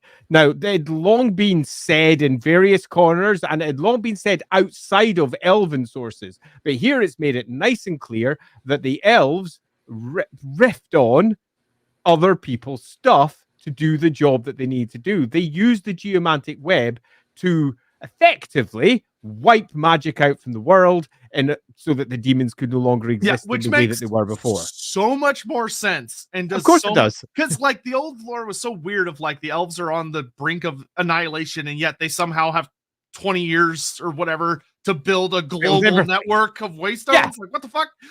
So yeah, they literally co-op. I not only love this, I used this as a major plot point in my game. So when it's come up, yeah, it's like, wow, look at that. That's a thing I did. Particularly given the stream that we literally just had. And when I read that yesterday night, I was like, holy shit balls. That's what I've done. So I couldn't love that little inclusion more. Yep. Yeah. And they do a good job of keeping an Aryan story the way it should, where it's very clear that an Aryan is unstoppable, but he can't be everywhere at once, and he is going insane. And that he alone seems kind of unaware that everybody is fucked the way things are going, because he's so caught up in his fury. He's also so caught up in his victories, which is something that in terms of his psychology, it's worth noting, in that wherever he goes, he kicks ass and chews gum. So in many respects, it doesn't look as bleak to him as it does to others, for all he's become a somewhat dark and brooding figure in comparison to what he may have been when he was younger. So yeah, it does a nice job of it reinforces our reinforcing all of that. So go watch the Valentine stream if you want more info. And then the last thing whose stream? The Malekith. Who? Hey, we're not changing the title, okay? It's Malekith. If it's pre-Old World, it's still Malekith. Who? We'll get to that. So the last chapter before we check up on things, really cool sidebar here about rune magic. That's really fun.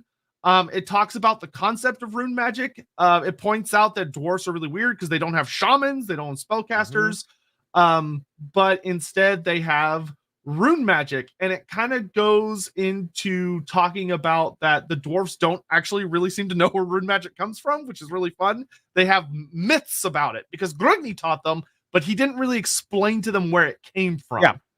Yeah, which is very cool. Classic piece of Children of the Gods. Yeah. So New Age, fascinating fucking chapter, and probably my favorite upgrade to the lore in the entire book. Like 10 out of 10 for me. Which is that in the old lore, one of my biggest misgivings is that it kind of had a bad habit of being like, oh, the elves saved everyone, and the elves were the only ones who did anything, and everyone else was useless. This goes out of its way to say, no, everybody else played a role. Where now it specifically points out Grimnir is holding back the hordes of chaos in one of the gates. Yeah. Now, we know which gate, but they don't point out exactly which gate. They just basically point out that somewhere Grimnir is literally holding off demonic reinforcements of the gods themselves. Meanwhile, Lord Croak finishes his super spell, which is fucking fascinating to me. That they basically explicitly say that Lord Croak, the spell that he takes 10 years to cast, somehow plays into the Great Vortex. Which is really interesting. They don't say how he does it, but he is very clearly involved with tweaking Kalidor's spell, which I like a lot.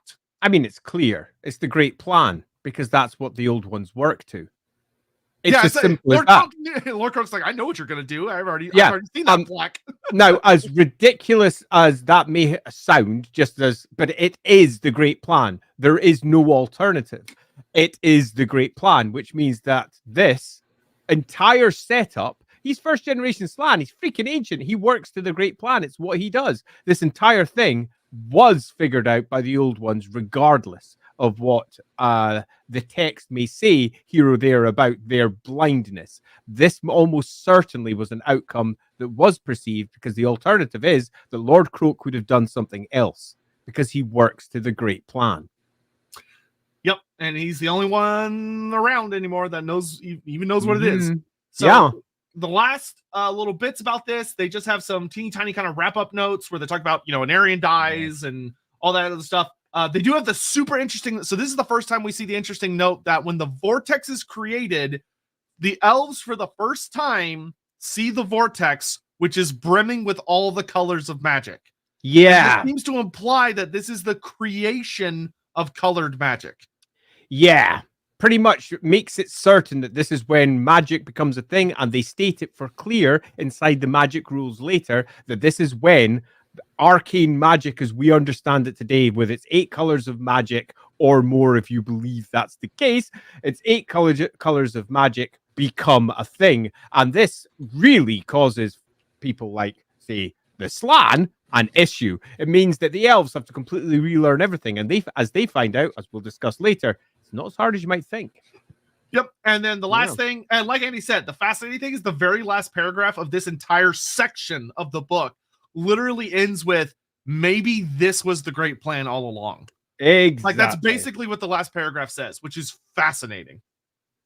And I think there's no maybe about it. This is just a classic piece of misdirection, an attempt to try and add mystery where there is none. It basically says the great plan, the purpose of the great plan is to make Age of Sigmar. Yeah. It's basically what it says. Yeah. And there is no mystery here. For all they're constantly couching it as if there is a mystery here, but for all they attempt to do that, there is none. We know what the great plan is because we see what Croak is doing. He's doing something regarding the vortex, which means the vortex is the great plan. That's what his spell is. In fact, everything that Croak is doing, whether it's dismissing demons or whatever, holding the planet in orbit, whatever else he's doing, all the other first generation Slann, everything that they're putting into place, all part of the great plan, because they wouldn't be doing it that way otherwise. So for me, it seems super clean. Yep. And I really like it. I like it a lot. Me too. I'm gonna be honest. I think it's brilliant. But I will add, for all I'm saying that with a certain categorical certainty, the fact that it is not stated with categorical certainty is essential, because that adds doubt to the lizardmen, adds doubt to everything that occurs. It means that the old ones keep their mystery, even though if you look between the lines, that mystery seems somewhat less mysterious.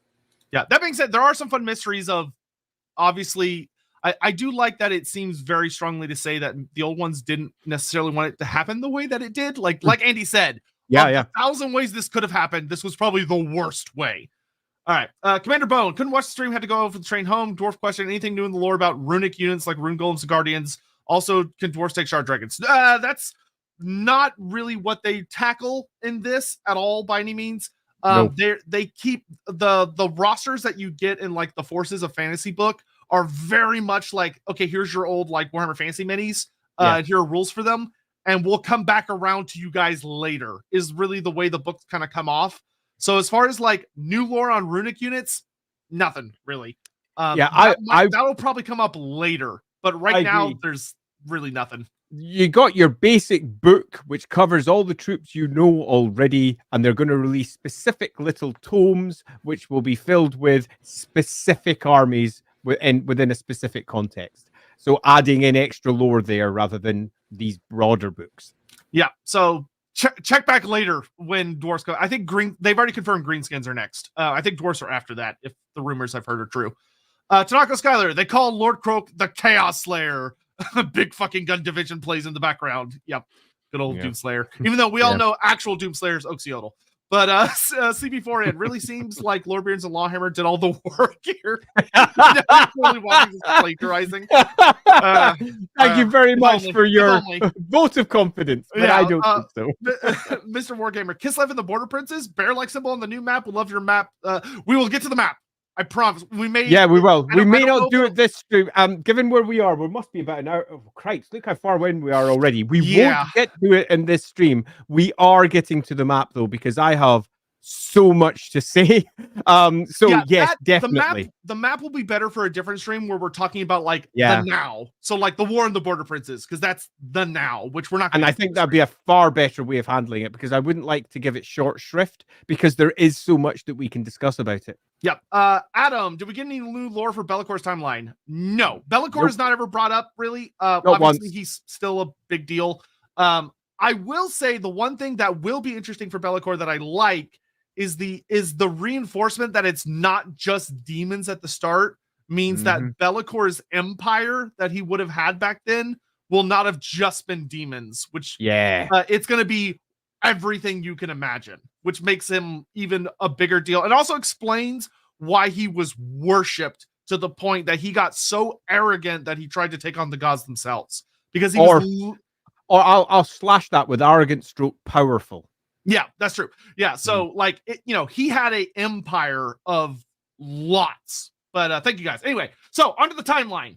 The timeline is really fun. We're gonna speed as much as we can through this. This goes back to some of the good old timelines of they make the Warhammer world ancient as fuck.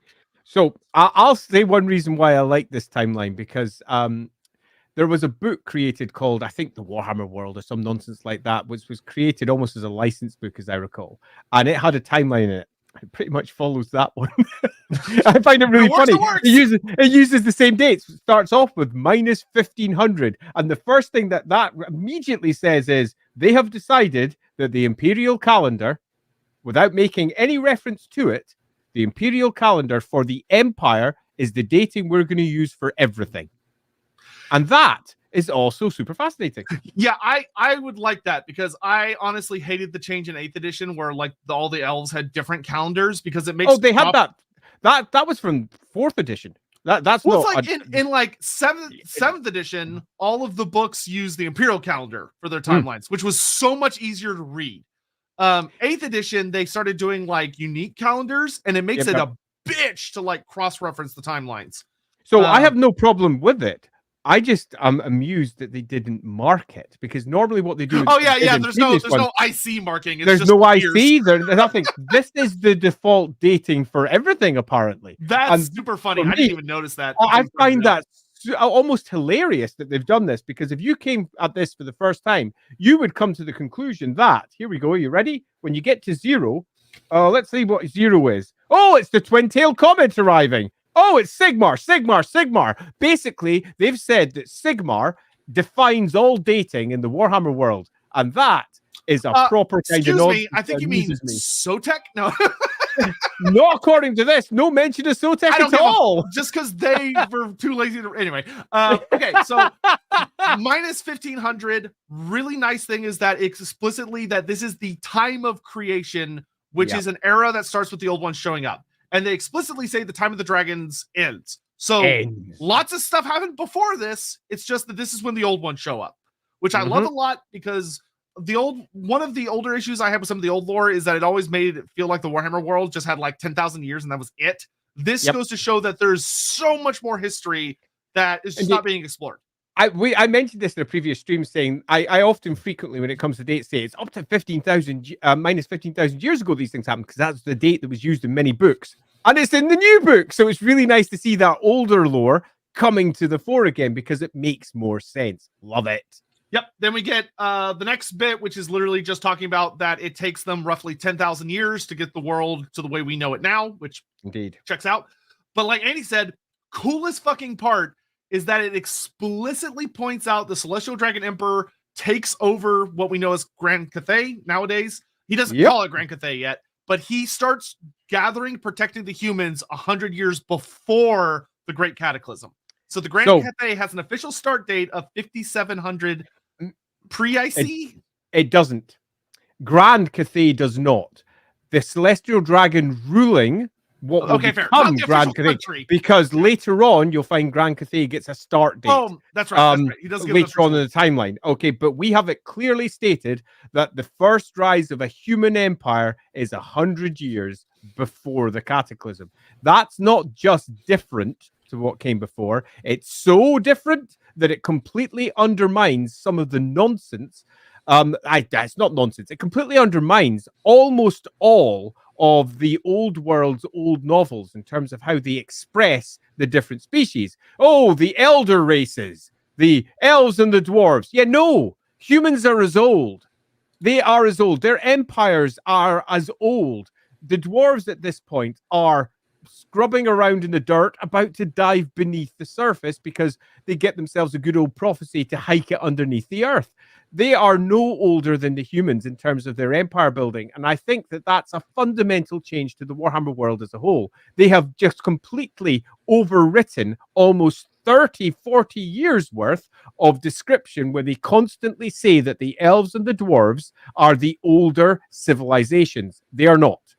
It's as simple as that. They are not anymore. Indeed, you could argue that humanity is almost the oldest outside the lizard men. Which is but it's an argument. It's not true, because the elves have got a whole kingdom going on at the moment. Okay, but it's an argument I'm sure some people would like to have. Yeah. We're going to skip the next couple of entries because they're pretty much just like little notes about the Slaw and the Cataclysm and everything, things we've already covered. Really fun new piece that I super duper like is that we get a confirmation of when the dwarves come back out. So the dwarves are underground for 600 years. The Cataclysm happens in 5600 before Sigmar. I'm going to say BS for the rest of the stream just to make my life easier.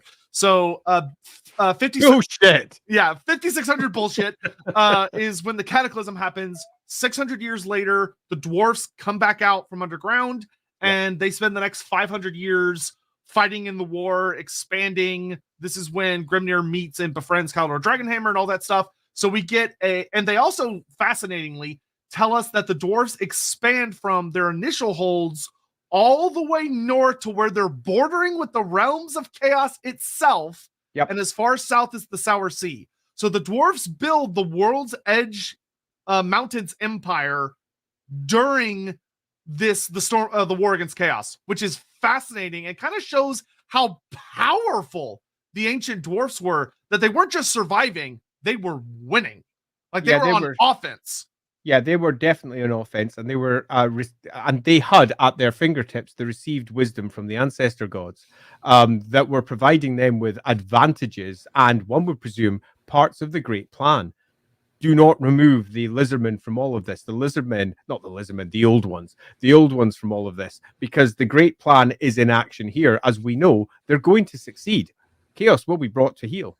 Oh, sorry, I said Dragonhammer. I meant Dragon Tamer. Dragonhammer does sound like a cool name, though. All right, then we get the whole bit about we've got Anarian and all that jazz. Yeah. All that's pretty much the same. We get the note that in 4500, that's when Grimnir leaves.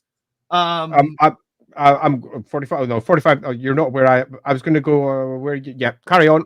Yep. Blah blah blah blah blah. Everything happens with the wife and stuff. We get the year that Astariel dies. Yep. We get Marathi. Very little about Marathi. They just touch on her a teeny tiny bit. Very little Dark Elf stuff over the course of this. Pretty much missing. And again, it's quite clear that they were never really supposed to be a part of the whole game that they were releasing. They seem like they were not meant to be there, but the Lizardmen seem to be the opposite. They're everywhere. Yeah, which is weird. It really is. We can talk about that later. Blah blah blah. We get the break of the siege of Itza in 4450. Which I'm going to call out one little bit there. Lord Croak didn't do 10 years to cast this spell. It took him 30 years to cast that spell. I'm going to call out this one here because it makes it quite clear that he banishes all the demonic legions. From the world. From the world. All of them. Okay, so to put in perspective what this book is suggesting, which I love, this means that the elves, okay, so what this is saying is that the elves create the vortex, which is great. But the reasons the demons vanish is not because of the vortex, it's because Croak casts one spell that banishes every single demon from the face of the earth. Which, like, oh my god. And that's after he died, to be clear. Yeah, freaking love it. When I read this one, this was last night. I read it and I went, "Oh, I'm going to reread that. Did I get that right?" I got that right. Alt F4ing on chaos. Wow. That's quite the thing. Yeah, so I super love that. Also, another really fun thing for those of us that are following Total War stuff, and this points out that a lore story wrote for Total War is just wrong, which is funny. Is that in the 4420 entry BS, it talks about that all 9 of the dragon children survived the war against chaos. It explicitly states that all 9 kids survived. We know this. That one out. Yeah, so we know this means that the little granted it was a short story for the video game, so like massive amounts of grains of salt. But that means the story by David Geimer is just kind of wrong because it says that Shyama died before that. Yeah, in fact, I'll go slightly further on that. For those of you who are following the Total War lore in general, be aware that you, if you love that lore, are about to go through what people who have loved the lore for the last number of generations have gone through multiple times, and that is everything you know is no longer valid. It just isn't. Yeah. Everything that you know will and can and will be rewritten according to the needs of the studio. And that will mean characters that you thought were dead might come back. That means characters that you thought should be alive may no longer be there anymore. Be aware that this will occur quite a bit. There's no point in getting angry about it. It's just the way it works. Yeah, that being said, you could definitely tell that Total War had an early copy of this book for a lot of their lore. Like it's pretty obvious. All right, Age of Recovery with the whole thing. Okay, Age of Recovery. This is the big one. Here we go. 19. The new, so Anarian's youthful son, Malarian. So it is official. Also, we get confirmation that Morelian is about 50 years old when his dad died, which is cool. We get a year on it because they point out when he's born, which is in 4460, right? Yes, yeah. 4460 is around when he's born. So he's 50. So he's about 50 years old, or no, 40 years old. 40. There we go. He's 30. He's in his 30s to 40s. 40s, yeah. Okay, so he's super young. I mean, super young. He's like teenager at this point. Which makes sense. That, like that adds up and would explain why he was passed over in a lot of ways. But anyway, so Malarian. I'm gonna be honest, I don't really give a fuck about this change. Like to me, it felt super inevitable. The name Malekith, I always felt like was doomed. Right, so I'm going to give my opinion, which in no way differs. It literally makes no difference. The name that we have grown used to over the course of the last, when did the High Elf, 1995, somewhere around there? First name? Like so we're talking the last 30 years, was doomed. It was doomed because it was a rip of copyrighted material. And they may have wrapped it up in a variety of things, but it's a problematic name that if anybody calls them out for it, is going to get them done. So the chance of it sticking here, I thought was always going to be low because it left them open to a chance of being sued. Here's the thing. Doesn't exist anymore. If you want to be mad at anyone, be mad at the hack that literally stole this name from another property. He took Malekith the Witch King from Marvel and just used it, and it was so not. It's actually worse than that. Malekith, the Witch King of the Dark Elves. 99% of that is a character that already existed in a different setting. Yeah. So if you want to be mad at anyone for the name change, you should be mad at the original person who did that because it was lazy. Absolutely. Now, I won't say that I necessarily like the way that they depict Malarian, because they make him almost a seething caricature of evil, in terms of how he's presented. I feel like if they end up doing any like deep dives on him, it'll be different because this is the summarized version, and I get summarized versions are looking for quick stereotypes. But cut a long story short, I will say Dread King though is Dread King goofy. made me laugh. It's goofy. It's goofy. I understand they don't want to use Witch King because like Lord of the Rings had Witch King. It's like the good old Dark Elf Dread Lord. Well, it's the Dread Lords, and he's the Dread King. You know, it sounds silly. Like I do wish they had come. Like I would have liked him doing a play on Phoenix King instead, like picking another mythical beast name instead of just he's dreadful. Like. Yeah. He's like, oh, I'm the bad guy, so I'm the Dread King. It's like, why? Yeah, why would he call himself that? it's proper "Are we the bad guys?" moment. It's just I know it's like Witch King at least was understandable because it's like, oh, he's using like different kinds of magic that is But even then, Witch King was kind of a weird name because like I don't think witches exist in elf culture. Yeah, well, you know, it's a translation. That's true. Sorcerer King. You know, you can get off with that. And he is literally that, so that's kind of cool. I'm okay with that. But Dread King. Yeah, it's whatever. Like I'll always roll my eyes at it, but it's fine. Life goes on. We've said our piece on this, and I think both of us are in agreement about this one. It's a bit of a rubbish name, but we'll live with it. Yeah, I will say the one thing I do like about Malarian more than Malekith is it sounds more like what a Narian would actually name a son, considering that he named his first son Morellian. Okay, so I agree. I don't just agree. I think it is a weird elf name. It's just a better name. It speaks more to the elves as Games Workshop has slowly but surely developed them. It's a better name. I just prefer it. Yeah. I'm used to Malekith. People that doesn't mean it's a better name. Yeah, I like Malarian a lot. The Dread King is the part I roll my eyes out, but like Malarian, I'm full on board. I like it. Yeah, I think complete agreement with you. No disagreement at all. So where do we go next?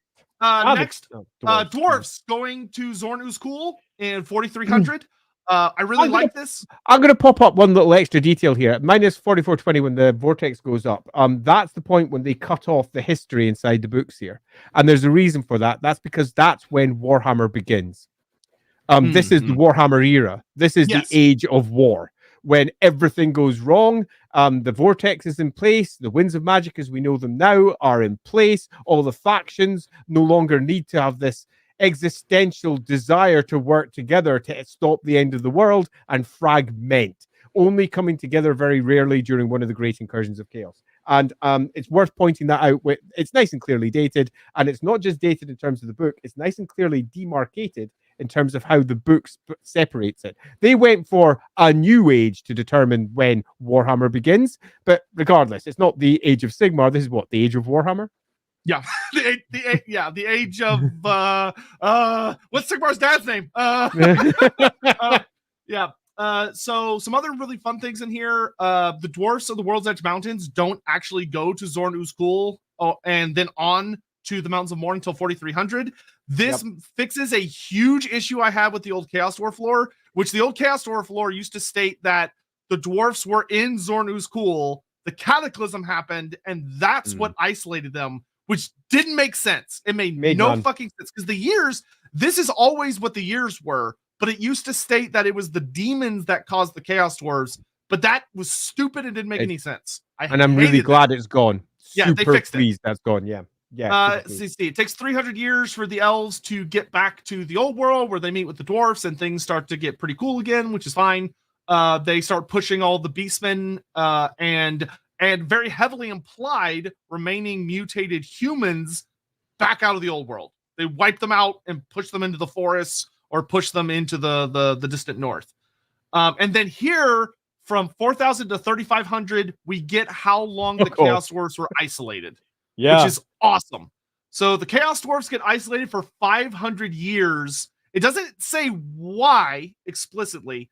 I do hope they use the old lore of the not the cool tribe. It was the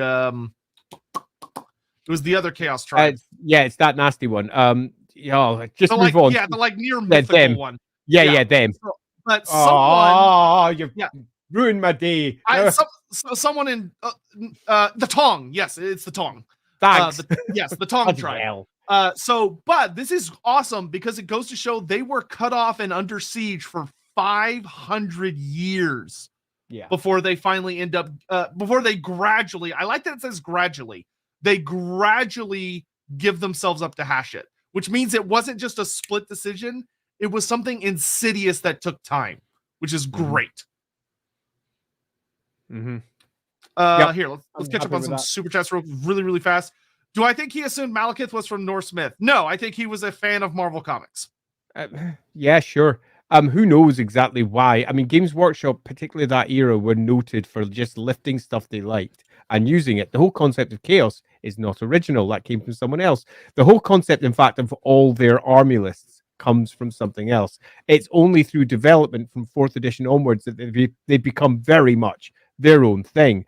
But they do have a lot of holdovers. And sadly, a lot of holdovers get reinstalled back into the rules as well as people look to those old books. So sometimes it goes full circle. Who knows? Maybe we'll have Malekith back again and come 2030. Yeah, who knows? Yeah. Disney Plus pitch this week. What if Malarian fought Malekith over to get his name back? Like I said, I'm just not that dedicated to the name Malekith. I just don't like it as much. Yeah. Like I get that I'm used to it and there's the nostalgia I have for it, but that's all I have for it. Okay, I always hated it because it sounded like Badkin. He's the bad one. Get out of it. Never liked it as a name. It was so bloody obvious, and it's really good to see it change into something. Malarian is like just a better name. He sounds like an elf now, so I like it more. Ditto. I'm going to get over that one super fast.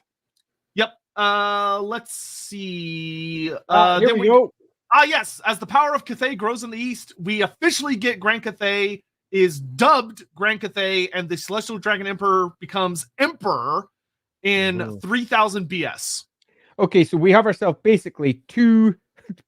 Yes, fucking hell. We have 2,000. If you got a better one, let me know. Not really. We have 2,000. We can do BE before Empire. Before Empire, sure, because that's better because it's on his coronation. It wasn't his birth. That's true.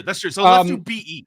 BE. Okay, that's slightly better. So we've got 2,700 years worth of Cathay in various states until eventually, at this point at 3,000, it's consolidated as Grand Cathay. It's quite possible Cathay as let's just say a realm has been around for 2,700 years by this point, but it's now that all of the surrounding areas are brought underneath a single rule, and we have Grand Cathay for the first time. Yeah, what I like about this is this seems to the thing that it seems to suggest for why it's now Grand Cathay instead of whatever it was before is because a lot more humans come to join the Empire. Thousands of human tribes fleeing the ogres of the Mountains of Morn and the various monsters that live there, and fleeing the north because the Great Bastion hasn't been built yet, which I like that they kind of explained that the Great Bastion almost wasn't needed yet. Like there were thousands of human tribes that lived in that part of what we now know as the Eastern Steppes who are now fleeing from certain forces of chaos into this place where chaos is being held in check because there's a Celestial Dragon Emperor and his 9 kids and his wife capable of fighting back the forces of chaos. Yeah. So that's really interesting and does a good job of explaining why those borders form and why the Celestial Dragon goes, you know what? All right, I am Emperor now because we have a lot of people. We have a ton of people. We need a government.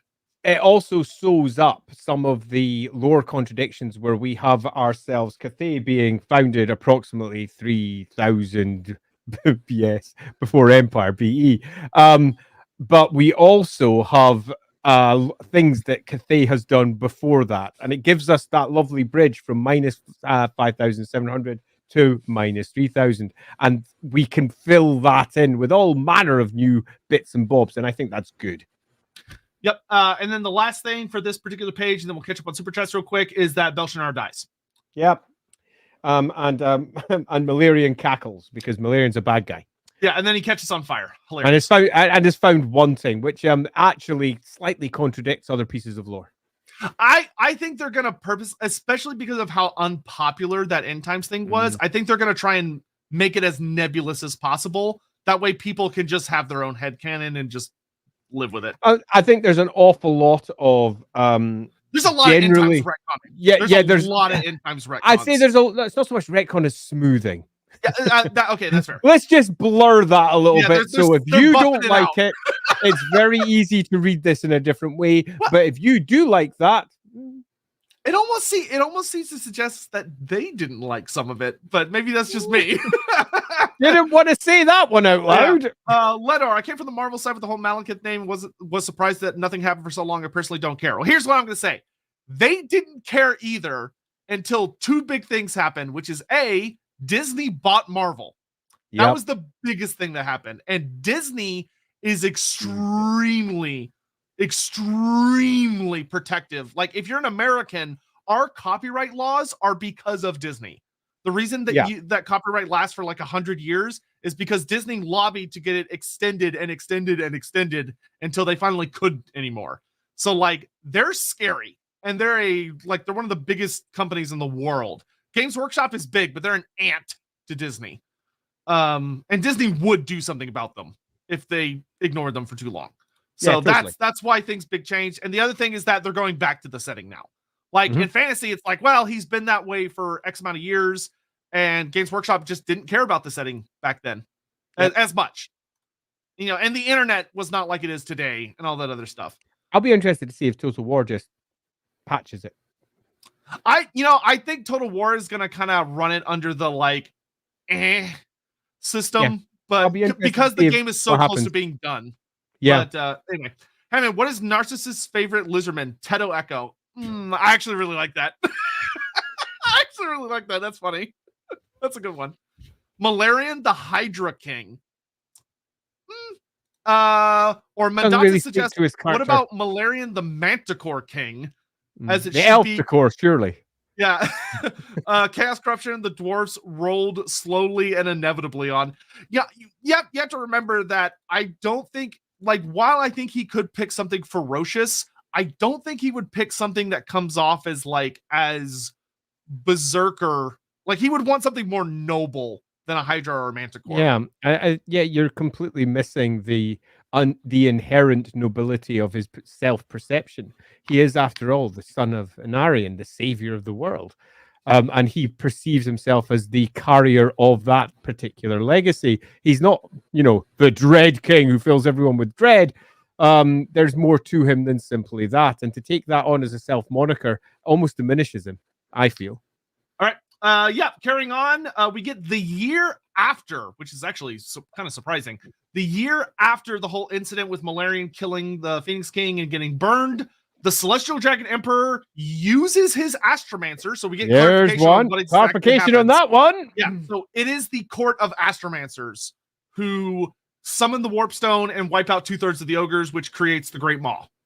Which is super fascinating. We discussed this obviously at length in our Great Maw stream. If you haven't watched that one, go watch it. Add this little snippet on top of that, because I think this is a lovely little I also like that they point out that a lot of the reason Grand Cathay formed was because of predations from the ogres. And once Grand Cathay formed, it was only 250 years before they threw a comet at them. That is an eye blink of time. For a dragon, yeah. For a dragon. Like, that means the ogres were really fucking with Grand Cathay. It is an extraordinary event, and an extraordinary feat. So that's not something that was done lightly. All right. Sundering happens, all that, Sundering, and Malarian, of course. It's quite interesting. Every single time Malarian comes up in this timeline, it'll either be treacherous, or, evil, or it's actually his catastrophic failure. They really lay into him here. Whoever wrote this either doesn't like him or clearly wants to cast him as the biggest bad guy that they have. It's fascinating how the language is being used. There was a salesman over that guy's shoulder being like, "We're selling high elves. We're not selling dark elves. Make sure you word this in one particular fashion." 100%. 2700, the Chaos Dwarf show up. Also, the Chaos Dwarves get a surprising amount of stuff for a non-playable faction. Yeah, this actually fascinated me, just how much this timeline focuses on something that isn't in the book, that is no part of the Dawi, really, because they're a separate force in the same way that the Dark Elves are separate to the High Elves. And we get pretty much nothing about the Dark Elves except for the founding of a city or two, and that's about it. And the Skaven. Yeah, 100 years later, the Dawizar invade the Darklands and the Mountains of Mor. Yeah. And here we go. I love this quote. 2500 BE. Setra unifies the disparate necropolis cities in Nehekara, making it the first and greatest true human empire. No, I call bullshit on this because Setra was merely reforming that. I know. It's like, what about Nehek? Where the fuck is Nehek? Seriously, Nehek is arguably the more important figure for the foundation point of Nehekara, strangely enough. This is Setra propaganda right here. This is mighty Setra propaganda being dropped in right here. That, when I read that day, I almost rolled my eyes because this is not making it the first and greatest true human empire. It happened significantly before this. Yeah, literally centuries before. Yeah. So that is one of my biggest beefs with the new Tomb King lore. Is Nehek is never brought up. Yeah, not at all. I don't actually think I spotted his name once. No, he's not. He's not in this book either. Nehek is never mentioned. It's Nehekara, for goodness sake. Yeah, it's literally like the Empire of Nehek is what that means, or Kingdom of Nehek. All right, so otherwise it would be called Kendrakara, which is what Setra calls himself. Like he would love for his empire to be called Kendrakara. All right, so we get the whole thing of battles between the High Elves and Dark Elves. And there's a lot of elfy stuff here. It's interesting how much stress is placed upon the elves, not just here, but right up to the Sundering, and how little is placed upon other species. There seems to be almost a dearth of creativity to try and fill gaps, to try and make sense of things. Instead, they're just taking existing timelines and siphoning them down, and where they conflict, they make them make sense. So there's not so much here, much creativity. What there is instead is a certain amount of siphoning of all the existing stuff into something that hopefully adds up. But it does mean that because most of the early timeline is focused on the elves, it's really elf heavy throughout these sections. Yeah, which I'm okay with. Now, what is interesting here is that 2198 is the first time where Malarian gets his title. This is when he becomes the Dread King and consolidates his power in Nagaroth. What's interesting is they very specifically do not call him the Dread King before this moment. So it seems that because I think in the old lore, he ends up dubbing himself the Witch King during the War of the Sundering. Whereas this seems to imply he doesn't do that until he consolidates power in Nagaroth, which is interesting. Over the Dreadlords. I mean, it makes sense. I get why they chose it. It just seems it's just so on the nose. Like, I almost would have preferred like High Dreadlord over Dread King. Like, I don't know. I feel like they were like, oh, well, we called him Witch King, so we still have to use King. It's like something more original would have been better at that point. Yeah. Or they point out Karin Carr for some reason. Why the hell is that called out? I don't know, but it's there, which is hilarious. Okay, 2016 BE. Karin Carr is founded in Nagaroth. You know, there's other places in Nagaroth. That's it. Period. Nothing else. Why bother? I mean, they're not talking about all the other foundings of various other elven cities around the world. Just Karin Carr. Funny. Super important. Yep. We get the Great Betrayal. So this is not when the War of the Beard starts. It's when the events leading up to it starts. It doesn't start for 8 more years. Nagash is born. Fun. Always good. Then we get the whole bit about the starting of the war. We get I'm going to do a little call out here because I think it's important to say this because there is a certain amount of presupposition of knowledge throughout this book, as if they're only selling it to existing fans. Yeah, that's very true. And that is bad. because there is a dearth of information for people coming into it for the first time in this timeline, for example. I've written a bunch, pardon you, I've written a bunch of Warhammer timelines at various points in my career. And whenever you bring in a new character like this, it requires just the smallest of introductions. Nagash is born to King Khemri is like, barely enough. Who's Nagash? Who the hell is Nagash? Nagash, the future this on a timeline, or Nagash who will come to be this, makes all the difference, because if you're coming to this for the first time, it's just a confusing point. Like Karand Kar is founded in Nagaroth. No one cares. One of the least important things ever. And Nagash not having that little bit of introduction really does diminish the utility of this for someone coming at it for the first time. Nagash, to most of us, is such an important character that we see that and we immediately go, ooh, Nagash is born. Oh, yeah, shit's about to go down. Where for someone who's reading this for the first time goes, oh, well, the only character I care about is Cetra, because that's the character that this game focuses on. So it doesn't do this particular part justice at all. A few extra words at several points throughout the course of this timeline would have made a big difference for its utility for new customers. Yep. Let's see. The whole bits about the War of the Beard are all the same. War of Vengeance.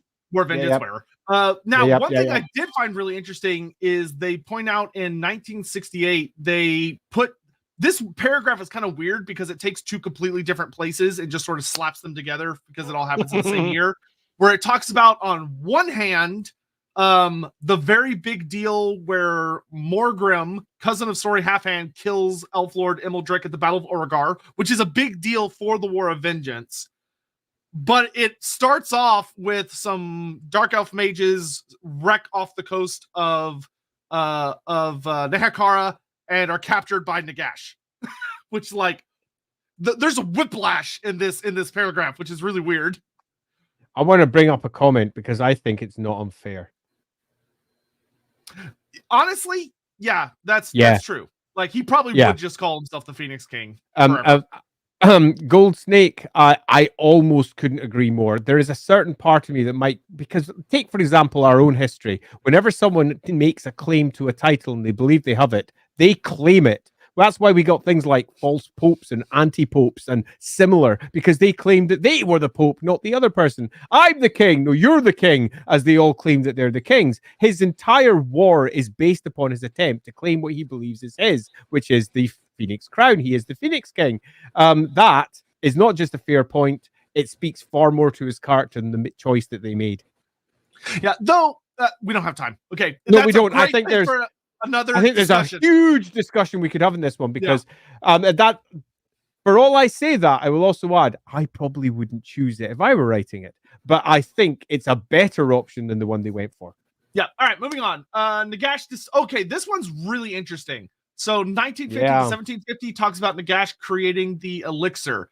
What's super bizarre about this one is that they go. So if you go to the stream Andy and I did about Nagash, we talk about how there's been a lot of different iterations about what Nagash's elixir does. This goes back to the really old lore, which seems to suggest that Nagash's first elixir just makes vampires. Like, they are people, they're ordinary humans that they have a longer life, they shun the light, and they seek out cold, dark places to hide from the burning day.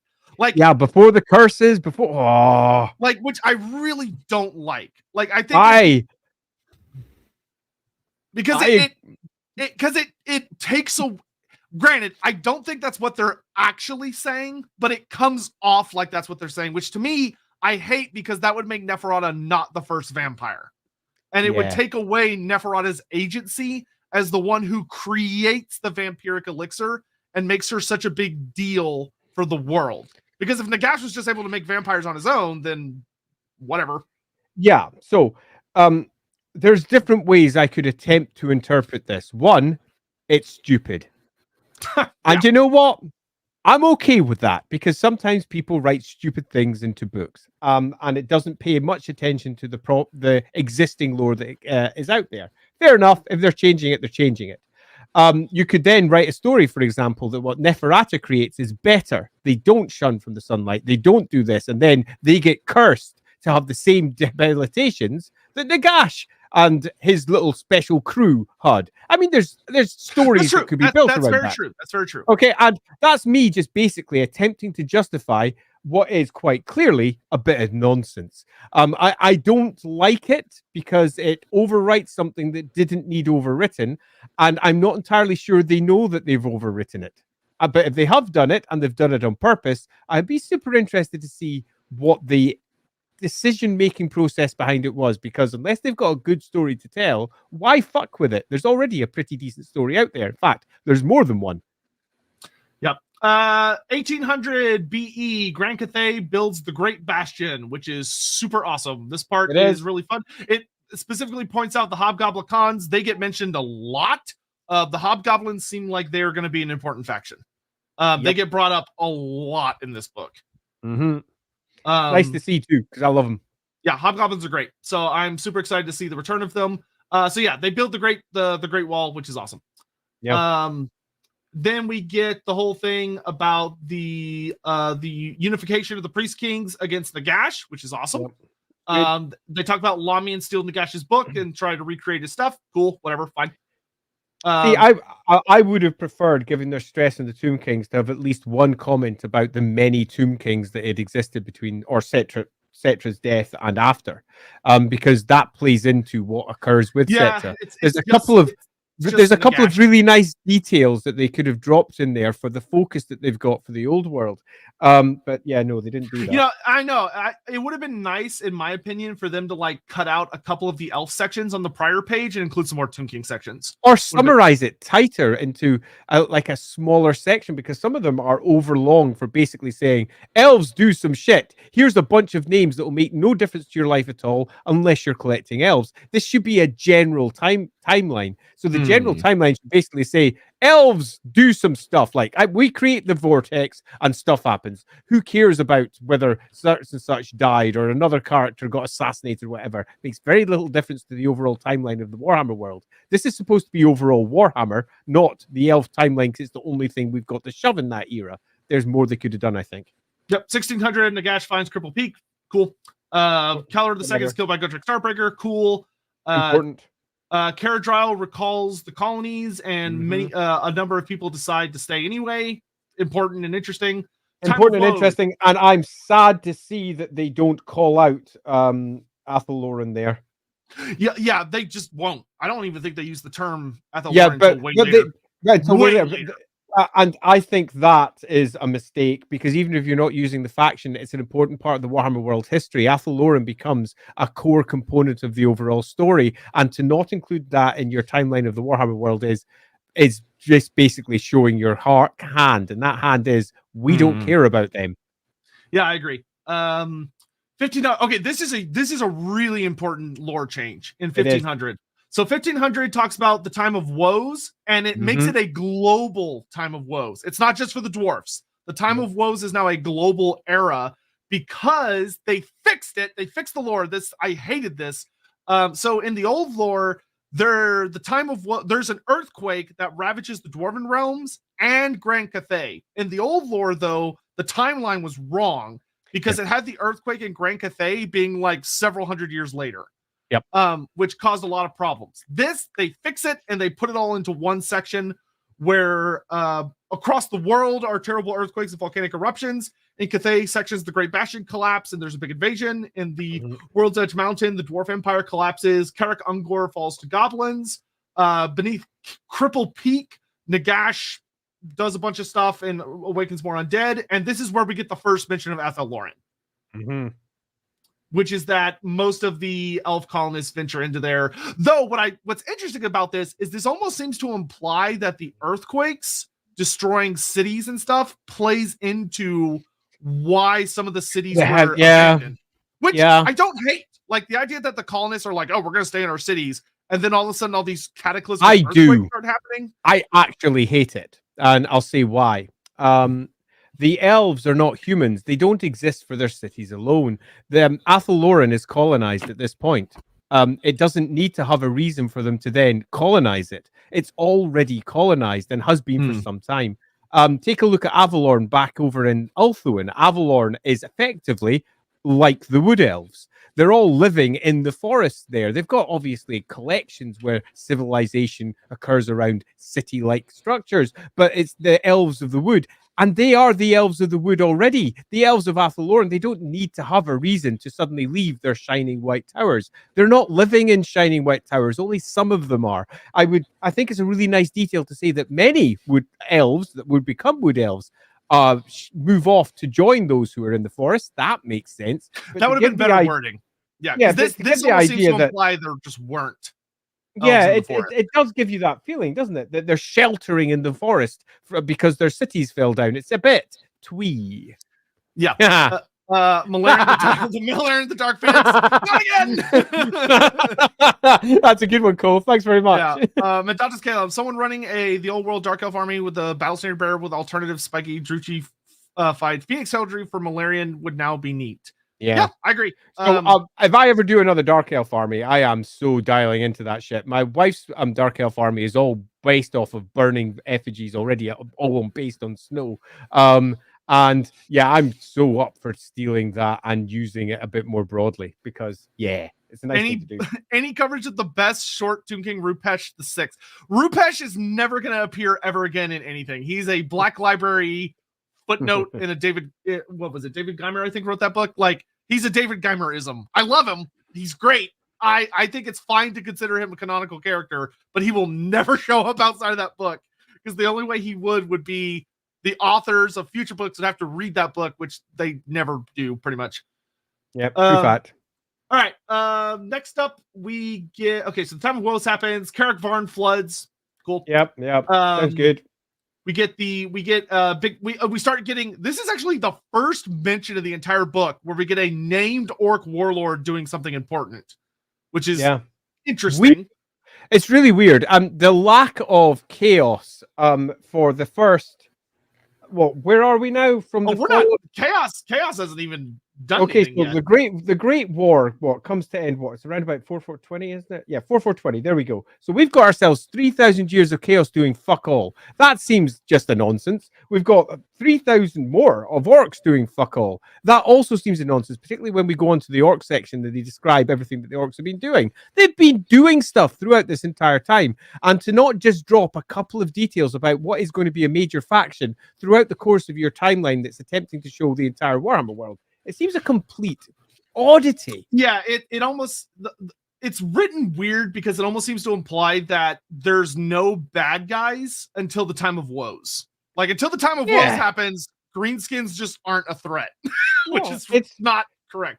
It's just not correct at all. It's weird, particularly because we know that, for example, Nehekara was being constantly hurried by greenskins, and Cetra pulling them together. This is only for the timeline. Like, when we get into the specific sections, they call out a lot of what these guys are doing, but it's weird not to mention it in the timeline. Yeah, agreed. Carrick Varn, this is the first mention of Skaven. So the first mention of Skaven is in 1499. 1499. Because it talks about that the Skaven overrun Carrick Varn. There we go. So they just kind of show up. Though there is a weird thing we'll talk about later with them in a second. So anyway, Mount Gunbag is taken over by. I'd like to call it one small thing here.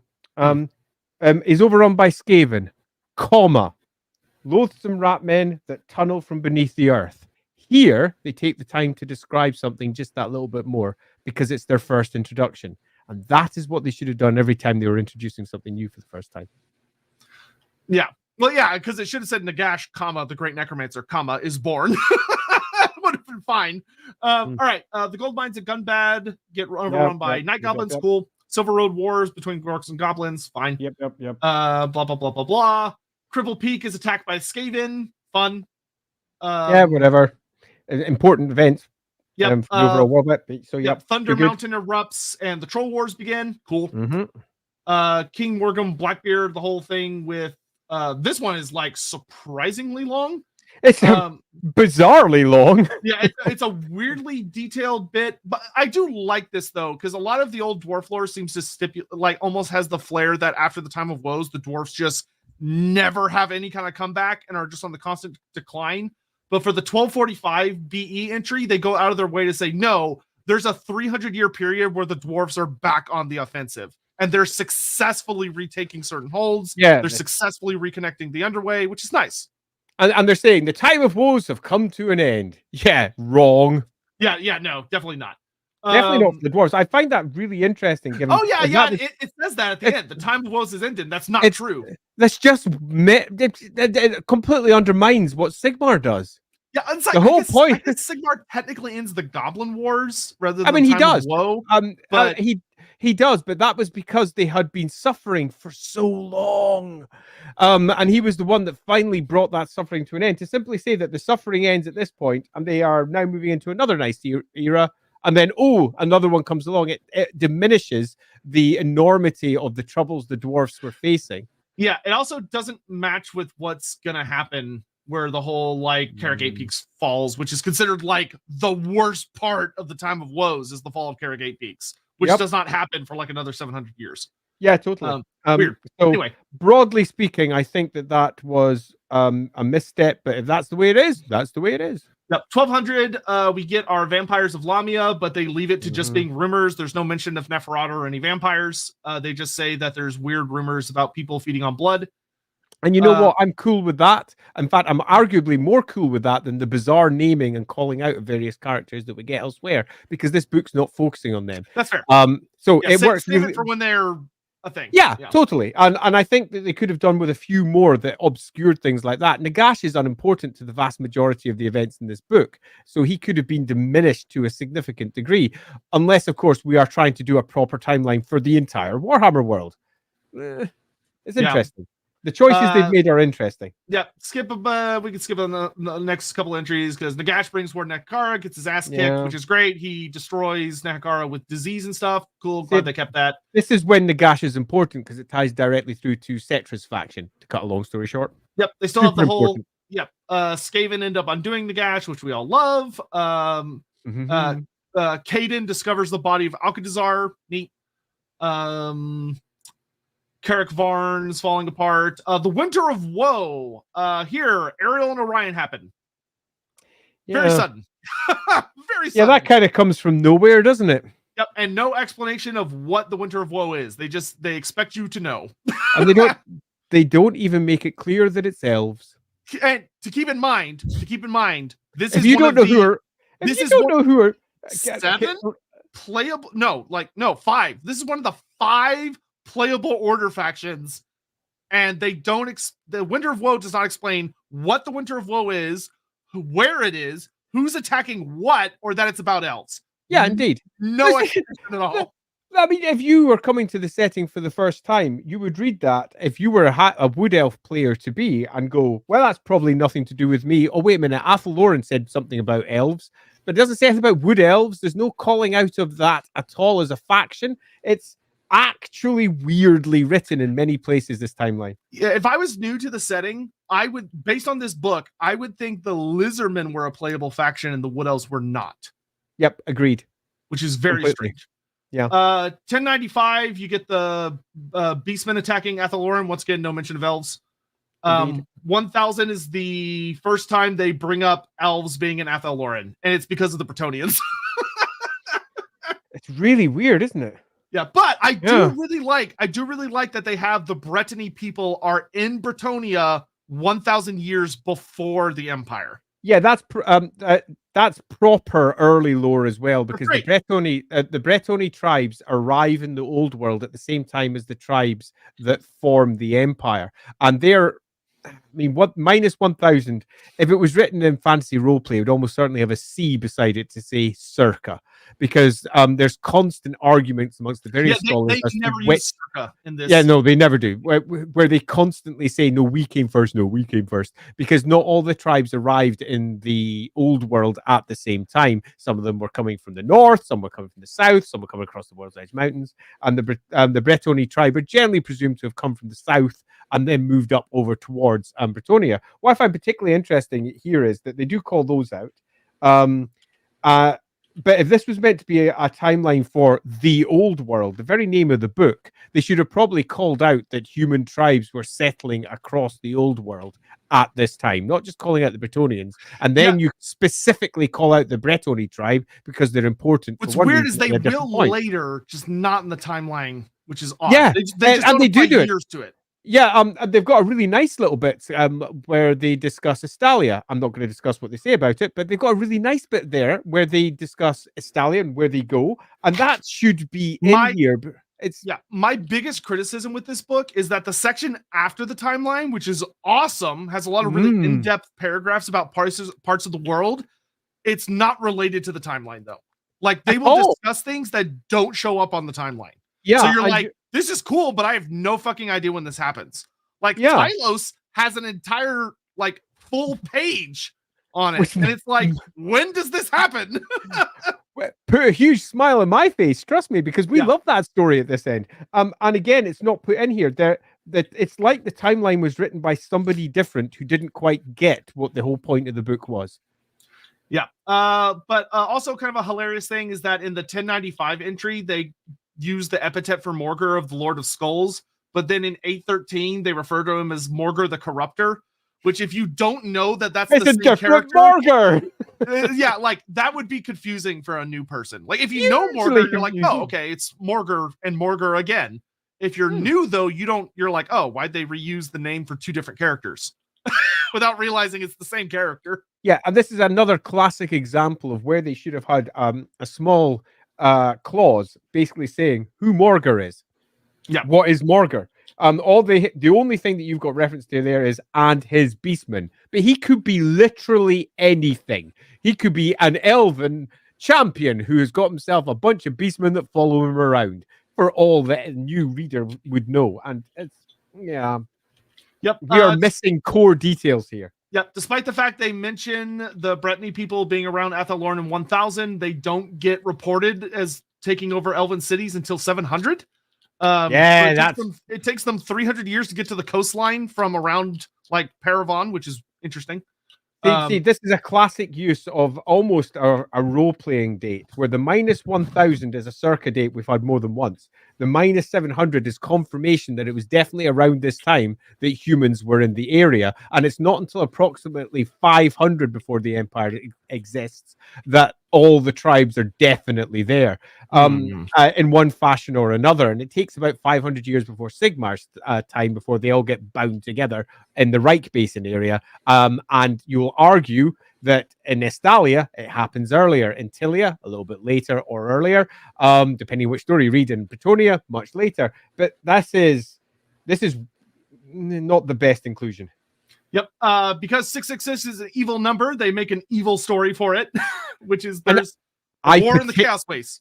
I particularly hate this because in Warhammer it's really 888. If you really want to choose an evil one, because should have been a War of Slaanesh, but okay, whatever. 666 is a very human, very Christian thing, and bringing that into your Warhammer is unfortunate. Yeah. So yeah, it's just a big chaos war in the north. Whoopty.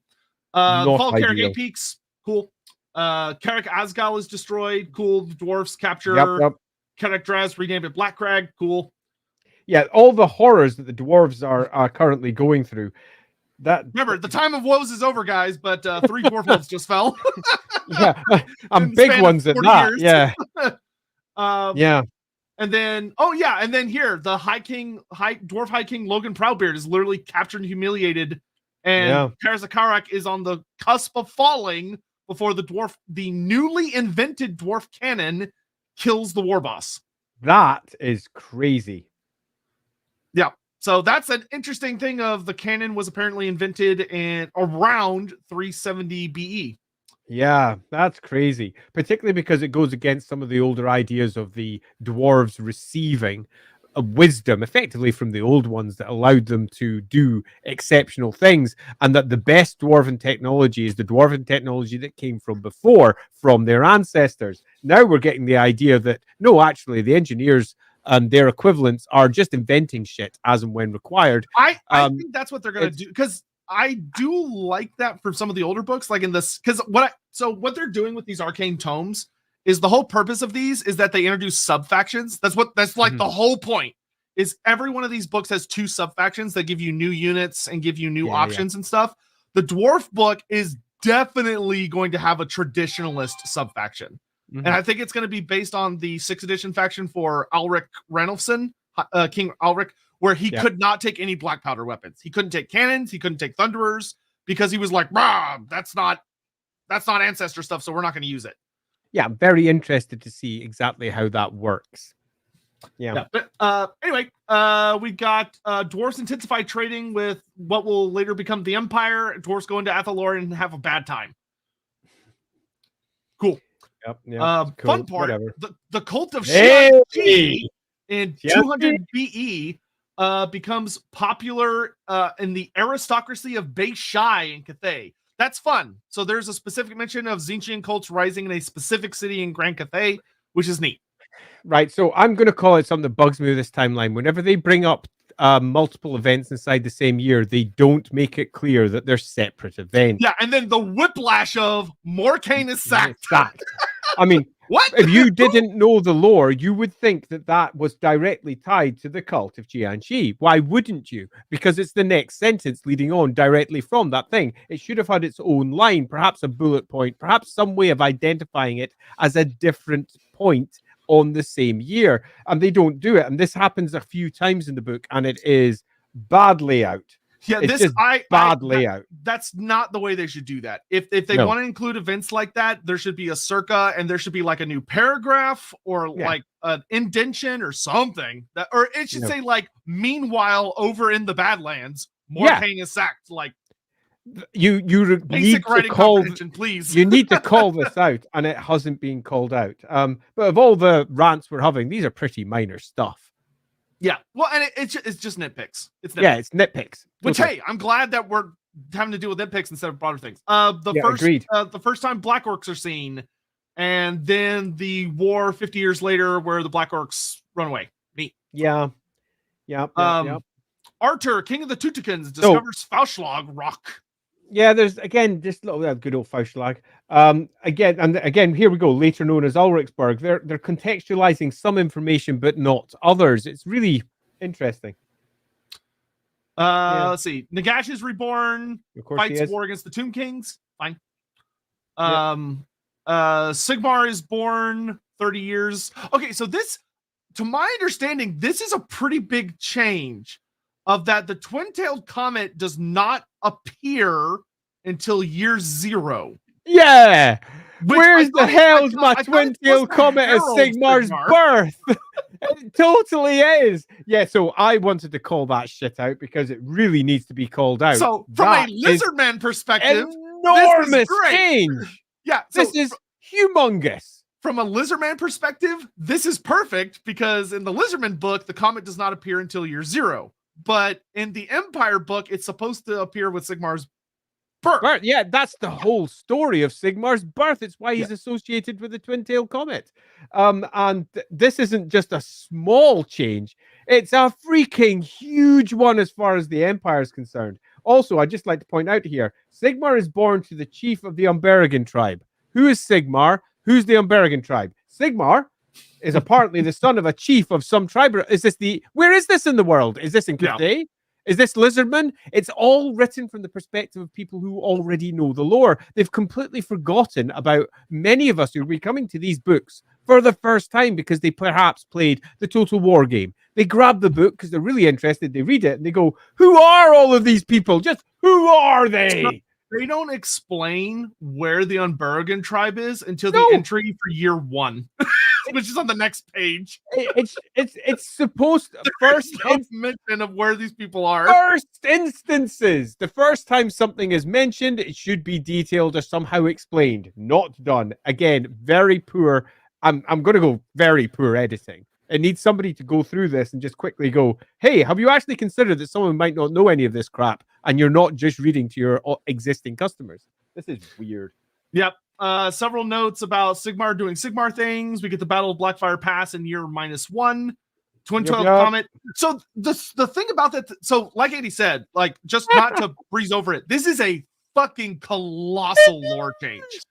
That instead of the comet heralding the birth of Sigmar being a celestial event, heralding the birth of someone super important, it now seems to be implying that the twin-tailed comet is heralding Sigmar's coronation, I guess. Yeah. Which is, okay. No, it's worse. His coronation's the year later. I know. It's like So it's not nothing even happened. when he's crowned. What's really weird here is that normally the dates work from the year he's crowned emperor. Nope. Our random calendar system here is 1 year out. So yeah, oh my god, this implies The whole calendar's a year wrong. They saw the comment and were like, "Up, this is it. So, this is the start of the new year." So in our new zero. Yep, this is it. This is how we're now doing Warhammer lore. Warhammer lore no longer has the Imperial calendar at all. The calendar is the Comet calendar. So now we've got it's before Comet, it's BC. Oh no. And AC after Comet. Okay, so we only have a single comet ever, a twin-tailed comet. It happened in year 0, which didn't herald Sigmar's birth, which didn't mark his coronation, which did nothing to do with Sigmar. They just randomly assigned the comet to Sigmar now, because there's now no longer a tie to him. So it is the weirdest one. What I will say for this, I think whoever wrote this goofed up in a silly fucking way. In the sense that I think whoever wrote this genuinely did not mean to imply that there is a full year -1, year 0, year 1. I think he's literally trying to imply there's year -1 and then year 1. But then year 0. Because why would you have a year 0? Like that wouldn't exist. You would say this then is you the would first just year. go, it's year yeah. 1. Yeah. So there wouldn't be a year 0. Why not wrap it into Sigmar being crowned? It's just a really weird way of putting it. If they're trying to say that the comet is now associated with Sigmar being crowned, they have rewritten one of the most long-established pieces of lore concerning Sigmar, pretty much since the first edition of Fantasy Roleplay, where it was all established in there, and every single book that came after that detailed it. This is a bad change. This is a bad change. Really big in terms of changes. What they should have, because this throws a lot of shit up in the air of like, if you see the Comet of Sigmar if you think of it in 8th edition end times terms, you see the comet and you go, oh, that's heralding the rebirth of Sigmar. Sigmar's coming back. That's not what this implies anymore. Mm-hmm. Where unless they're just suggesting that like over time people have like associated it with the birth of Sigmar, which I'll give it to them. That's possible. You know, in our world, people think, oh, Christmas is when Jesus is born, and that's just not true. But there's a problem. There's a problem. We have dwarves. Yeah, that's true. But dwarves who are quite clear. No, I'm telling you now, we were there and we've got it in our record. Your Sigmar, who were born a good 30 years before that comet were around, and you respect us because it's part of your religion as a Sigmarite. You have to respect us, don't you? Yes, you do. I would counter argue dwarves would go, Skaven are a thing, and humans still go, nah, fuck that. Yeah, no. Just, no. I'm trying. Okay, it's weak. I will say I don't like this change. This change, if this is the intended change, and let's say it's not a goof up, I think it is an incredibly bad one, because it not only rewrites Sigmar's tale, it rewrites it worse. It rewrites all of the end times material. It rewrites the point and symbolism of the twin-tailed comet. It completely changes everything. Yeah, no. What they should have done, and if they happen to be listening, can do to fix this very easily, is that the comet first appears and is visible when Sigmar is born, and then it reaches like its climactic full size, or like it reaches its zenith on his coronation, and then like vanishes after that or something. I mean, that's one way to put it, but they do use the word appears. I know what they said. I'm saying how they could fix it, okay? Yeah. It's as it stands, if they run with this, it has broken a lot of lore as we know, and the entire cult of Sigmar will require a rewrite. Yeah, well, everything would require a rewrite. Yeah, pretty much. Like even the nature of Mordheim and the end times and all that shit would require rewrites. Yeah, totally would, because all the symbolism for no reason. That's the other thing. It's like for no reason. Yeah, other than someone trying to be like, oh, comet important and calendars start here, so therefore comet. It's like no. No. Yeah, indeed. All right. Sigmar founds the Empire. Yep. Nagash travels north. Okay, this is interesting to me. No mention of Morkar the Uniter.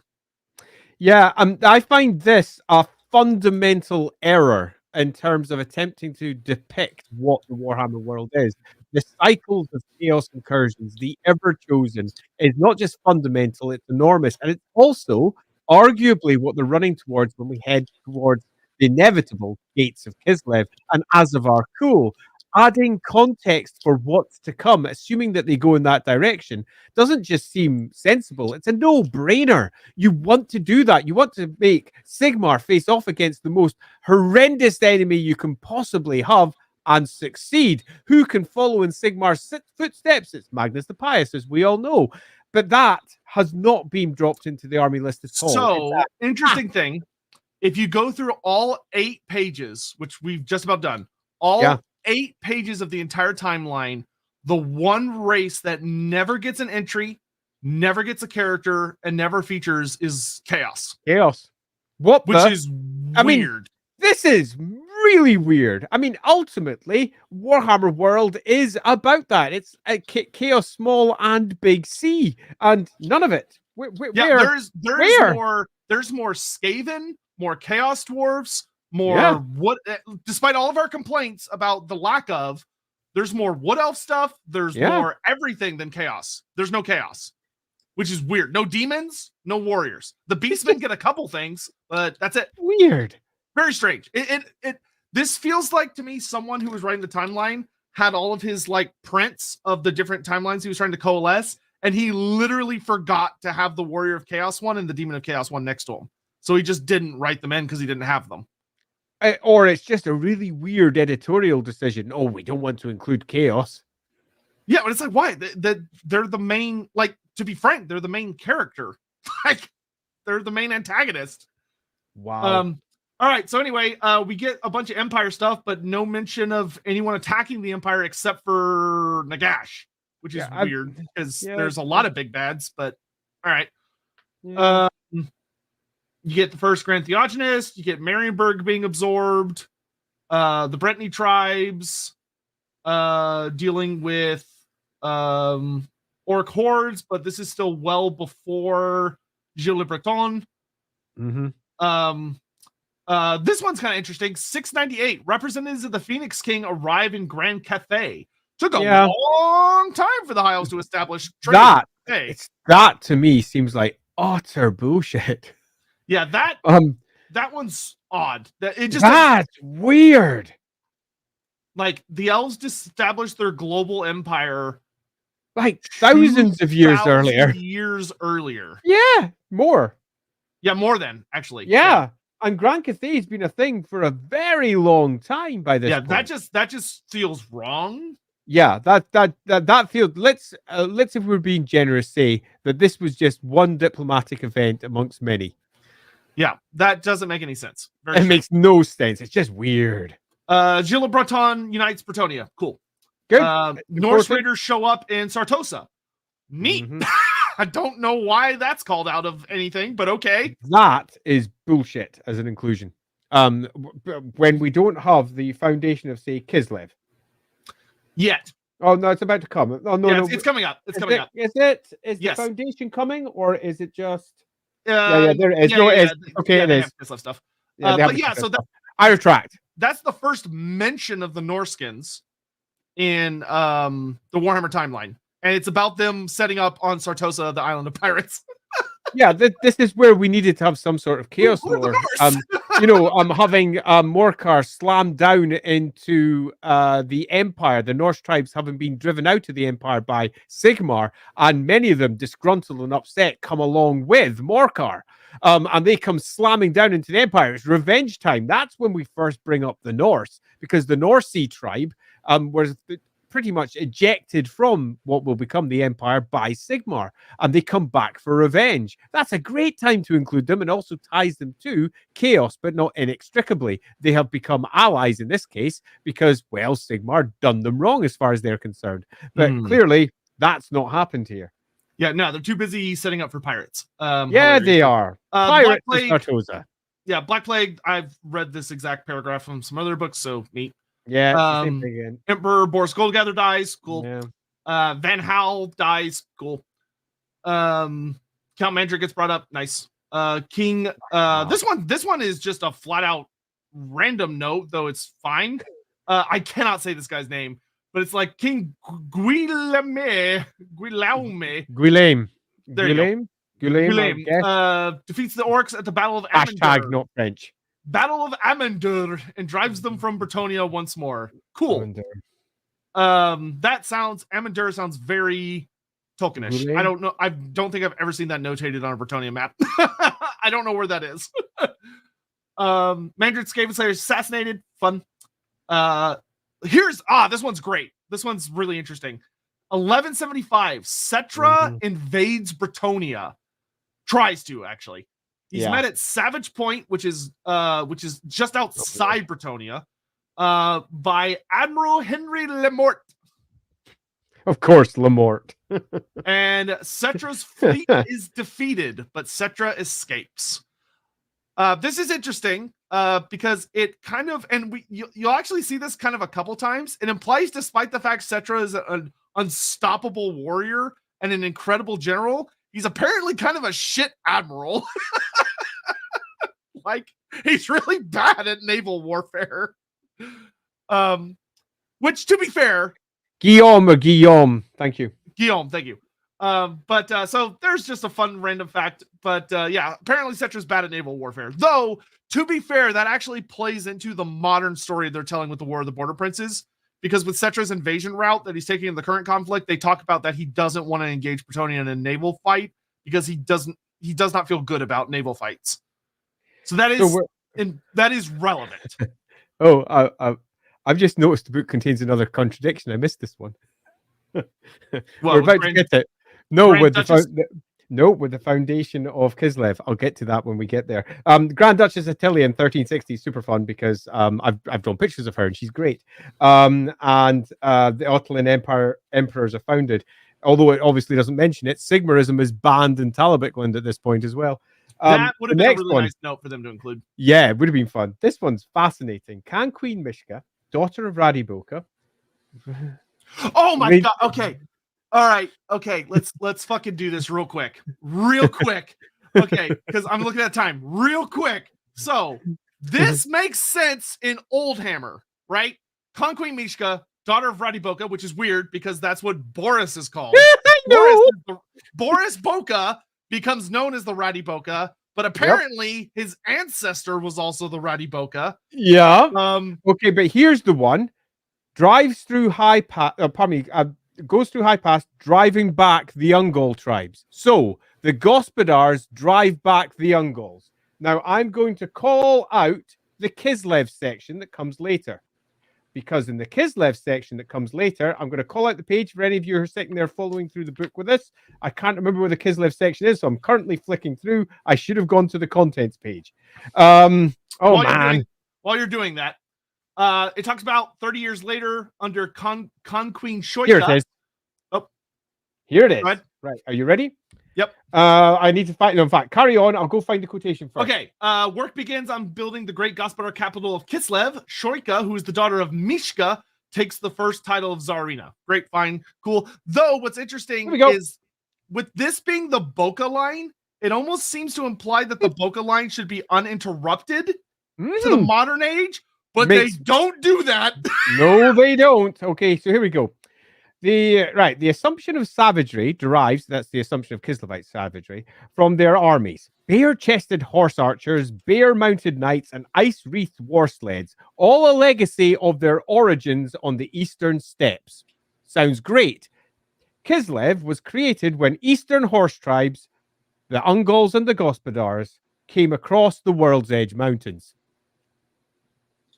So Kislev was created when they came across, not when the Gospodars came over and kicked in the Ungols who already lived there. Yeah, they definitely need another 2 or 3 sentences to there add is some notes there. Something wrong there. Loosely, I caught this one out particularly because I wrote the Kislev lore and I wrote the Ungols got kicked in by the Gospodar section back for the roleplay game back in the day, and I was quite keen to see if they would change it. And I thought at the timeline, I thought when I read Kislev, oh, they've changed that. Interesting. They're making the Gospodars and the Ungols. And then the timeline's like, no. one. No, Um, it's still the but old lore. the timeline does the opposite, really feeling like it's potentially being written by somebody different. It could be, but like I don't. For me, the sentence, and granted, this is because I know the old lore. When I hear the sentence of that they both came from the Eastern Steppes, my brain thinks that the Ungol people navigated from that area first, and then the Gospodars came later. But I'm implying that that's not said. Yeah, I mean, it right there says Kislev was founded by both of them. Yeah, which is not. And just no, Kislev was founded by the Gospodars by the existing lore, but perhaps now it's both of them. And they wish to change it. I'm curious. I'm curious when they get a book, how it's going to clarify that. Because granted, Kislev's not considered a playable faction currently. Yeah, okay, totally. we need to get caught up on super chats because this thing came. Yes, in. we do. Hey, Paul! Thank you so much. Super generous. Thank you very, very much. So I want to thank you guys for your passion and enthusiasm for the lore. Watch hundreds of hours of Sotek lore series / Lorebeards. First time I catch you guys live. Appreciate. Hey, we really appreciate that. Thank you. That was super appreciated. You make sure you subscribe here on LAWhammer and check out hundreds of hours of LAWhammer content. It's just as good. Mentatis, did you notice one of the sidebars telling of how Bellicor shenanigans and Mordheim trapped him in an Ever-Chosen there as well as broke time? Yes, we're not there yet. Yeah. We're not going to get there in the stream. That's quite a bit later. Yeah. But yes, which is cool. I'm glad they kept that. Hey, blokes, great day. Warham, Cecilia, Sartosa? Yes. It's all over the place. And mentioned several times, as we just mentioned with our random inclusion of Sartosa being raided by Norse raiders. The Southern Realms got a lot of lore. They did. Which to Hammond, real life Estonians has slain any new info. Tons a lot, yeah. Of info. But I will add that it's very general.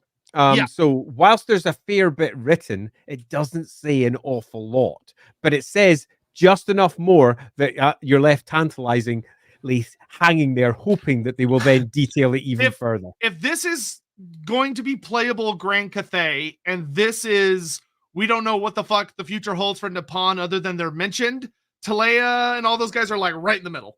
Yeah, agreed. So it seems almost certain that they'll get themselves one of the little faction booky things. They'll get one, and you'll get some nice Tillians, and they'll have a slightly different view. You get some nice Estalians, and they'll have a slightly different mix.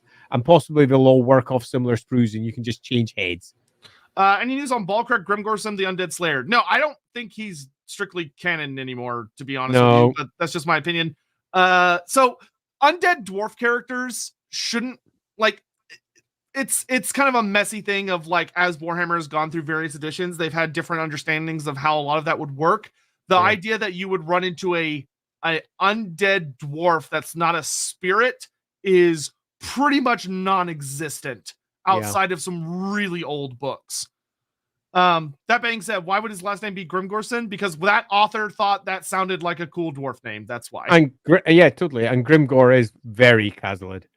Yeah, very. If anything, you should be asking yourself, why is Grimgor called Grimgor? And it's like because he was given that name by Chaos Dwarfs that use a similar language. That seems far more likely to me. Yeah. Earlier you said that all 9 dragon children were born pre-cataclysm. Does that mean Shyama was potentially killed by the old ones? No. It specifically states that the 9 dragon kids survived till after the cataclysm. It goes out of its way to say that, which means that the short story by David Geimer is just wrong, which is fine. That happens. So Shyama did not die until afterwards, which means my theory of that she got killed by the ogres, which led to the whole incident with the ogres, is still potentially true, which I much prefer that theory. Yeah, I think it's a good one. And it also speaks to the massive overreaction. Yeah. Because, holy shit, they went really ham on that. Yeah. So what year were we on? We just finished the Kislevites stuff. Okay, so and I will say, it is super bizarre that, I'm just going to say it, super fucking bizarre that they came out with a new Kislev faction and they went with Romanov for the leading. Don't get me started. I'll start on a rant. Let's do that when we do the map. Yeah, that's fine. We'll do that another stream. Yeah, that because I have a rant coming about that one. It's an unfortunate decision on multiple layers. Count of Mindenheim proclaims himself emperor. There are now 3 in 1547. Cool. Night of the Restless Dead. That's a classic. Night of the Restless Dead is a super duper classic. 1,666 years after Nagash dies. That's the other weird thing. The 666 thing seems to in the old Hammer lore was Nagash shenanigans. not chaos shenanigans. This book tries to make it both, which is weird. Because like Night of the Restless Dead, it's a good one. Yeah, but yeah, cool. Night of the Restless Dead. 1707, Ironclaw erupts into the Empire. Classic. The Elector, Count Eldred of Solent is killed and his Runefang is taken. Neat. 1757, Sartosa once again comes back up. Weirdly, Sartosa becomes the lair of pirates. They're clearly planning to do a little pirate faction. Apparently, hey, I'm here for it.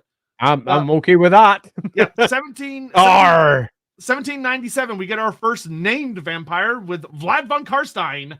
Marries Countess Isabella von Drac and spends the next 2 centuries infecting the aristocracy. They go in Sylvania. So this is almost perfect, but not quite. So this actually tells you who Vlad is. Vampire. Done. Brilliant. We immediately understand. And then it doesn't do what other parts of the timeline does, where it tries to separate up everything and put it on its requisite year. It just says, over the following 2 centuries. Great. That means we only need a single entry to get this in place. What this doesn't do is say where Sylvania is. Holy crap. It was so close. It was so close to being a great entry. And it's the entries like these that I think are great, assuming that they include all the requisite extras, because they sum up a nice, funky little detail that immediately ground you in the setting and showing you how it's changing, becoming something new. The Empire and everything about the Empire should, through the course of this 2,250-year spread, have a couple of mentions to also show the other factions that are building within it. The Empire and the Old World are the core setting here. And this is a really good one for that. But sadly, they didn't tell you what Sylvania was. Yep. 1850, they mentioned the Scable Civil War. What's interesting about this is they treat this like this is the first Civil War, and it's not. This is the second. No, it's they're obviously popping it here just to give a justification for why there's no Skaven in their setting. It would have been nice, though, to have had included 1 or 2 extra points in the timeline to provide context for this. They've got a little bit because obviously they completely flubbed the Black Plague, but that's so separated from this 1850 entry, it could as well not exist. Yeah.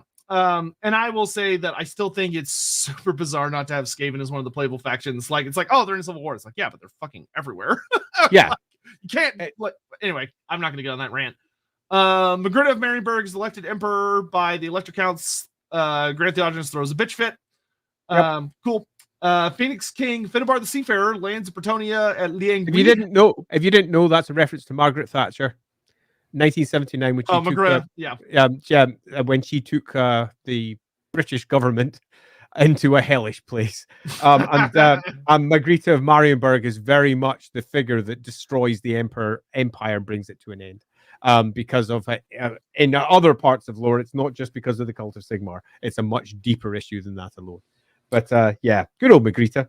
Yep. So in 2001, Finnebar, which hilariously, it calls him the Phoenix King at this point. He's not actually. He is not the Phoenix King. Like this is hilarious. They explain who Finnebar is by saying, "Oh, he's the Phoenix King," but he won't be the Phoenix King. Yeah, he's the future Phoenix King.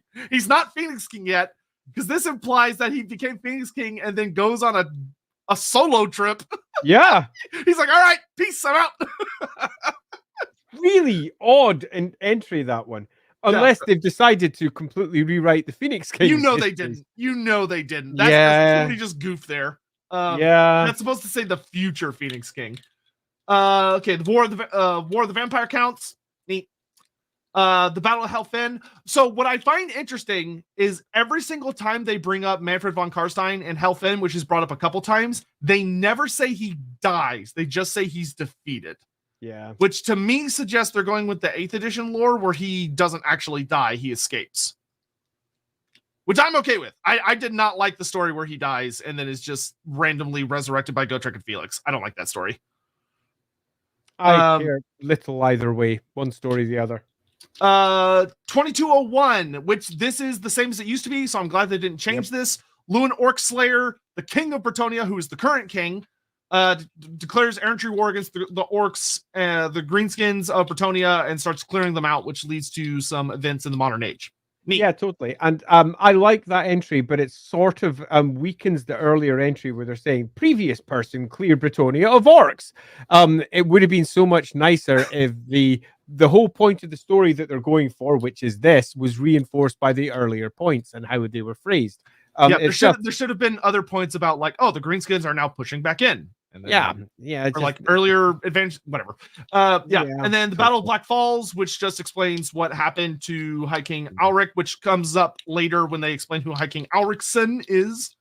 And then in 2250, the only mention about the Warriors of Here we go. says, oh yeah, chaos is a thing, and they're beginning to come south, and hidden cults are beginning to reveal themselves. Ooh, It's almost like nothing has happened with chaos since the first cataclysm, and that to me is an egregious error. Particularly because the chaos lore, as they present it a little bit later, actually kind of nails home that that's just not the case. So such a weird way of resolving it. So what's interesting, so that's the end of the timeline. What is fascinating to me about the timeline that I've noticed is that pre-birth of Sigmar, it's pretty good.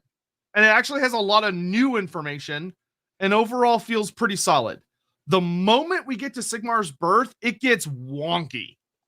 Wonky as hell, yeah. Like, there's just stuff missing. There's a lot of stuff that is changed in ways that felt really unnecessary. They focus on things that just don't matter. Like, does Sartosa need 2 entries? No.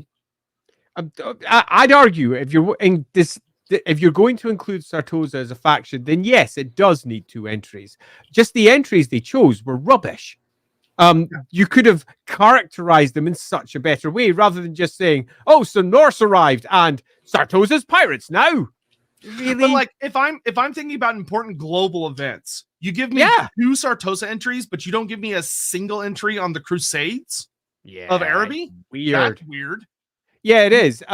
It's a really oddly pitched timeline. It's missing an enormous amount of detail that you would expect in there. It includes a host of information that's just not important for either the factions that they're going to promote or indeed the old world in general. It's just odd. And I can't say I didn't enjoy it. And there's lots of cool shit in there. But I can say that it really could have been a 4-page timeline with far better edited events that were far more important in terms of the overall world event timeline. 8 pages is a bit much. I don't like it, while simultaneously really like the extra bits they added that made better sense of the lore. You know what I would actually say is that the way they wrote this, because it goes ancient history with a lot of details, timeline, and then after the timeline, it's like history before man, then man. What they should have done is they should have had like 2 pages of timeline between each section. That just adds, just is like, here's some vague years, some of the shit we talked about happens.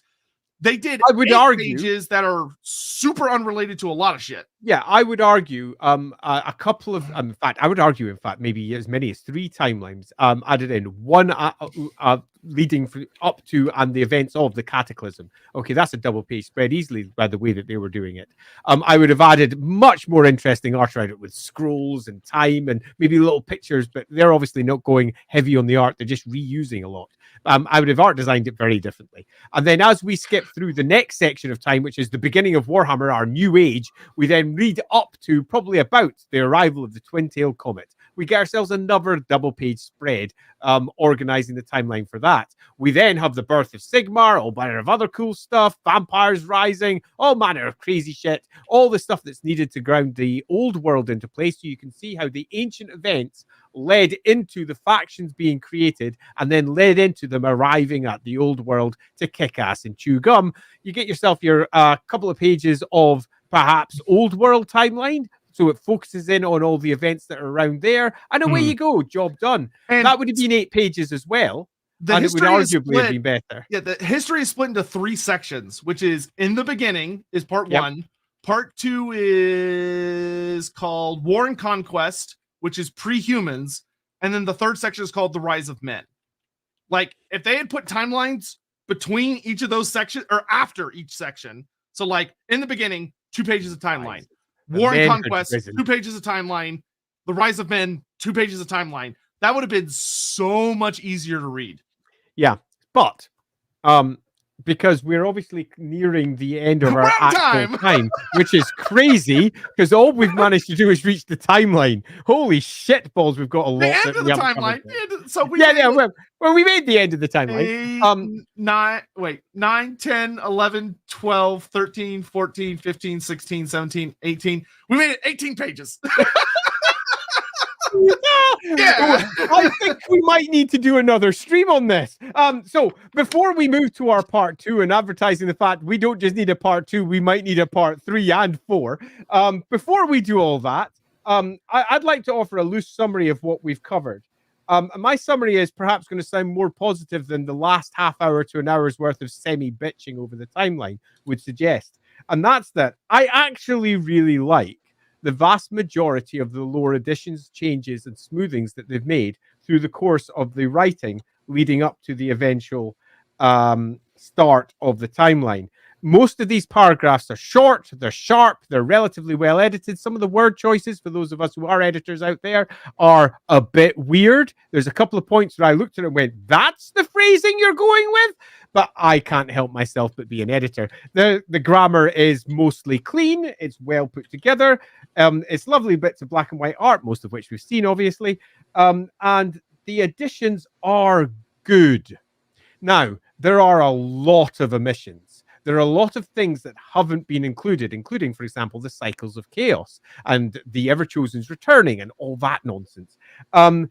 There's a lot of things they've decided not to include in terms of other places as well in their timeline as they lead up to that. And that's fine. If they weren't just focusing on the old world, they kind of are. So you sort of feel there should have been a section which was the let's say, population of the old world with humans. And how the old world changed and became the realms that it has today. Estalia, Tilia, Kislev, Britonia. It feels like that should have been included there somewhere. And it absolutely isn't. That's left to further paragraphs as they discuss each one of the sections. They pretty much stop their timeline at the New Age. And that's not bad. I think it's not bad. It just feels like it's missing some key lore there. They go on to it later on, but because it's not attached to the timeline, it's almost disparate and loose and sometimes a little bit difficult to parse if you don't know it all already. Now, I do, but that doesn't mean that I can't put my editorial eye on and go, what if I didn't? And I found myself, as I was reading it, constantly pausing and going, no, that needs more detail. That needs less detail. That needs much less detail. Clearly, this is a favorite thing of the author at hand, and they're writing that little bit more because it's a story they like. So clearly, they feel like the detail is required by the reader. There's a host of places where spot art is being used. If you don't know what spot art is, that's little small pieces of art that are dropped in that are not necessarily attached to the associated words to fill gaps because there's not been enough words to fill those gaps. Spot art are super important. A classic one would be Southern Kingdoms on page 50, where they dropped a quick cross lances in there to try and fill up the space a little bit more for the layout. There's quite a few like page 16 for the fall of Itza. They have like a Galmaraz looking thing. Like, although it looks like they're using spot art like that to do each one of the factions. But yeah, you'll find that spot art at the bottom of page 60. Yeah, there's in fact they're all over the place. Little pieces. And some of these sections have been very well written to fit sizes. If we take a look at the spread on page 42, 43, they clearly have very carefully written those spreads to fit their half-page layout in a really clean way. But later on, the timeline feels like it was edited by someone who had no idea what they were doing with it. And some parts look like they've been tightly controlled, other parts much less so. And I think it shows in the timeline where when we reach there, we have a whole host of weird inclusions. We have a whole host of new inclusions that overwrite existing lore in such a fundamental way we're left scratching our heads going, was that actually purposeful? And that's not a good place to be. Because if it is purposeful, then they need to properly lay that out so nobody's left going, what the fuck? And if it isn't purposeful, then how the hell did that get past editing? Because it shouldn't have. Whoever is responsible for the lore at their end should have sat down and gone, oh, wait a minute, no, the comet, there is a problem here. That needs to be fixed. And it's such a fundamental piece of Warhammer lore. I can't believe whoever did the editing didn't know it. And that leaves you just going, was this purposeful? Yeah, well, and it speaks to kind of Games Workshop's legacy that I feel so confident saying, I bet you money it wasn't. And also goes to show that Games Workshop is kind of notorious for just not double checking their work very well. Yeah, and I'll admit to being both utterly delighted. Right at the beginning of the stream, I was mostly all smiles. And the reason for that was because I expected to get far further than just the timeline. Because the next sections, the ones we'll be doing, I presume, you had next too much week, faith in us. you have way too much faith in our speed. The next sections, there's loads of good in there that made me super excited. In the same way that the first sections, there's loads of good, but there's so much in that timeline that it did involve us having to break it down a little bit. And I think that was time well spent from our behalf, regardless of the fact we didn't do it as fast as we would have liked. And that focus on the timeline, I think, does show that there are definitely areas of weakness in this book if they aren't mistakes. If they are mistakes, equally, there's completely different weaknesses. Oh, man. In fact, I just can't. Yeah, so what I'll move us along here to say that overall, I like it. Overall, yeah, me too. Love it. Like, there's a lot of things for me to go about, but like overall, I would say like a 7.5, 8 out of 10 for me personally. Of like, I like a lot of the changes they've made. I think the universe feels more cohesive in a lot of good ways. There are some stupid mistakes, but I'm also, I don't know. I'm going to hesitate to call them mistakes because lore changes. And it does. I have gone through previous iterations of lore updates going, well, this is a mistake. And then it just became the standard from that point forwards, because whenever anyone else moves to the book to check the lore, say, for example, Games Workshop goes to a licensor and they say to the licensor, go read the Old World book because that's what we're currently using for our lore. They read that and then they reproduce it in computer games, in novels, everywhere else. It becomes the new standard. So I am going to be super hesitant to say these are mistakes. If they are mistakes, then they need to be rectified. If they're not mistakes, then some fundamental changes have hit the Warhammer world. The Empire is actually completely different while simultaneously not changing at all. But the reasoning behind Twin Tail Comet stuff is just different. The reasoning behind the game Wartime, that's changed. Everything has been gently nudged. That's interesting. Yeah, I will say for me, there is a notable thing of that. The stuff outside before the timeline, so just the writing, I pretty much loved all of it. Like, yeah, I had very little, if any, nitpicks in that entire section. My only nitpick, if I was looking for one, and this is looking for one, is the lack of inclusion of some things I would like to have seen there. But it was a tight section. It had a focus. It was clear what it was intending to do, and I think it nailed it. In general, great stuff. Sadly, we spent a little bit too much time on the timeline, though, where we saw many of the issues that raised, particularly because some points in the timeline kind of contradict other points in the book elsewhere. And also contradict such deep established pieces of lore that you're just left scratching your head going, did the person who was writing this understand the faction they were writing about? Where is the heck? Yeah, and I will say, like, the timeline, to me, there is I think the best way I can put it is I think you can see a weakness in that, for those unaware, Games Workshop deliberately and completely abandoned the timeline as a concept after Warhammer Fantasy. And they even put out a statement in Age of Sigmar that they weren't going to do timelines anymore because they really didn't like doing timelines, because they found it to be the amount of cross-referencing they had to do, stressed them out. And they were tired of people calling them out on it. So they just don't do them anymore. This is the first time they've done timelines in like 5 to 8 years, I think. And I think it shows, is the way I would put it. In that in the Age of Sigmar books, there are things that are like timelines, but they don't have any dates, and they're just like a bunch of very unrelated events to kind of flavor out the faction, but they're faction specific.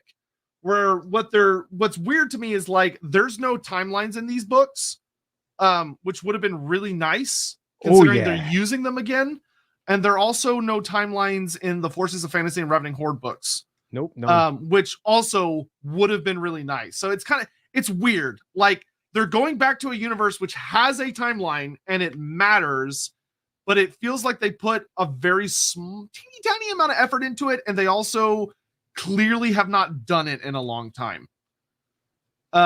Which is weird. But to me it makes sense because it feels like someone who has never had to do a timeline before had to do a timeline, and it shows. When they're not doing the timeline, it feels really strong. It feels really strong, which is great. But it's just like having been responsible for writing more than one Games Workshop timeline that were published, they aren't that hard. And I agree with the points there, while simultaneously going, they're not hard. And a good chunk of what was written in that timeline just needed somebody who'd either done them before, and I think absolutely right to call out that they just hadn't done them before, or at least had sat down and going, what is the point of this timeline? What are we doing with it? What points are we driving home? What is the tone? What is the repeating motifs that we need to ensure are laid all the way through this so that it feels like it's speaking to the old world game that we're about to present? It lacks the depth required to do its job. And I'm not going to continue ranting about this because I think we've made it pretty clear. Plus, we've got a couple of super chats. Yes, so let's go ahead and knock those out. Here we go. First from the Singemeister. Any news on the Araby/Southlands? Does Ackland exist? I don't know what that is. So what I will say, the answer is no. Yeah, Araby is mentioned here. Araby is an interesting place right now. It's mentioned in a couple places. Yeah. The Crusades, it feels very deliberate that Games Workshop isn't really sure what they want to do with the Crusades right now. Sultan Jafar is just gone. He is, if you go read any of the stuff by Cubicle 7, they just call him the Great Sultan. They never refer to him by name, which to me suggests that Games Workshop doesn't want to call him Jafar anymore. That if they're going to use him, they're probably going to rename him and change a lot about him, which is fine. Jar. Yeah. Try it. That just sounds like a euphemism. Does not sound good at all. Yeah. So I suspect his name is going to change. However, I have heard that in the Black Library novel, there's a lot of really important stuff about Araby, which I'm really excited to read about. That has to do with like elementalism, like specific aspects of magic, which makes sense. So do I think Araby is going to be important? Yes, in the long run, but I don't think they're going to touch on it for a while. And for the Southlands, for when it comes to the Southlands, we will have more to talk about when we do the map stream, which we will do a map stream. There's a lot of really cool things going on with the Southlands. They seem to be implying that there's going to be human tribes that live down there, which would be an exciting exploration of the. Not much in these bad boys. Nothing in those, which is a shame. Which, I mean, to be fair, with where they're focusing right now is fine. But, given the amount of Lizardman material in there, they could have at least got a mention. I know. The Lizardmen are honestly, the biggest fucking mystery is that the Lizardmen got so much attention. And it's not even like it's the Southlands Lizardmen. It's the Lustrian Lizardmen. They got a ton of new lore. Which is like, hello there, Jakob. Presume I'm pronouncing your Jakob correctly. Why is Bellicor able to manipulate time in Archean? Right, there's a big, long other stream there about Bellicor that I think is worth going and have a look at. But very loosely, in the easiest way to mention it, Bellicor is not mortal. He's a demon. And he comes from the Aether, where time doesn't really exist as we understand it. Manipulating time is not entirely unknown for a demon that can somehow manifest in the real world. Bellicor is special, proper special. We can detail that elsewhere, though. Yeah, if you go read Gotrek and Felix, The City of the Damned, I think it is. Yeah. It is. That book. No, that might be the one about Muspelheim, actually. It's City of that. No. It's one of the Gotrek and Felix books. Yeah, it's one of the Gotrek and Felix books. It's God damn it. In the synopsis, it'll say something about oh god, what's that city called? Mordheim? Mordheim, thank you. It'll say something about Mordheim. But when Gotrek and Felix go to Mordheim, there's a whole thing that explains the Bellicor shenanigans. Hey, Laughing God, it almost feels like the writing of the timeline was rushed. Thank you very much for the chat. And you know what? It sort of does, but you tend to find for a book like this, the production time on it has been long. They've had more than enough opportunity to not just read and reread and edit and re-edit. They've had a long time to put this in place. The book, I feel, those who read it did not notice these errors, did not want to make the decisions that we suggested that they make. So I would suggest most of it's purposeful. So this was the expansion on the question of elected. No, that character is not mentioned. That feels very strongly to me like one of those characters that Games Workshop has flat out forgot about. Yeah, Ackland, almost certainly a reference to Tony Ackland, artist extraordinaire at Games Workshop at the time. Yeah, so they would probably definitely not use that name again. Indeed, yeah, quite. He drew that picture of the Fimmer sitting behind me. That's the original piece. So that was the very first concept piece for the Fimmer art. Hyos, depending on their mentioning, just mainly world, but sucks they don't mention Lost Ericsson and Skeggy. Yeah, the Norskins only get mentioned for. Granted, the Norskins have a cool section later. Which is great. Yeah, it's a great fucking second, but the timeline segment is very weird. Yeah, the Norse section, when we get to that in the next stream, it's great. I completely agree. In fact, I'm going to probably say that most of the next sections are really good. There's some really interesting choices that come later, which I'm really looking forward to getting into because I've got like some notes indeed. So I didn't forget it because some of them are super awesome. Very interested to see about we get on to next week. I think we know what our topic's going to be next week, though. Yeah, I think we're just going to carry on with this because it's interesting and it's really relevant to what's going on right now. Yeah, eventually we'll get back to votes, but yeah, I really want to do a vote for next week, but I think this is 100% worth continuing on. So moving over on to Loremaster's channel next week. If you're sitting on any of my channels right now watching this, please do hit like, subscribe, and whatever hell else buttons you might find sitting around, or do share it to your friends that you think might be interested. If you're watching this later, and force it onto your friends that aren't interested until they watch it and realize how good it is. Down their throats. But next week we'll be over on the Loremaster of Sotek's channel, so make sure that you check him over on Twitch and YouTube if you haven't done so already, and we will be diving into all of the specific faction details held inside the old world, and hopefully we'll get beyond that book and get to some of the other stuff too. I don't have faith in us that we will, though. Yeah, no.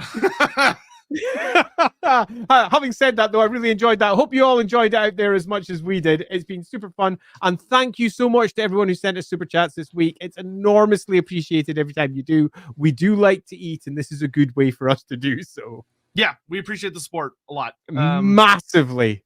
So thank you for being here, and I think we're donezo. I think we are. Until we see you next week and we geek out some more on the old world. Until then, bye-bye.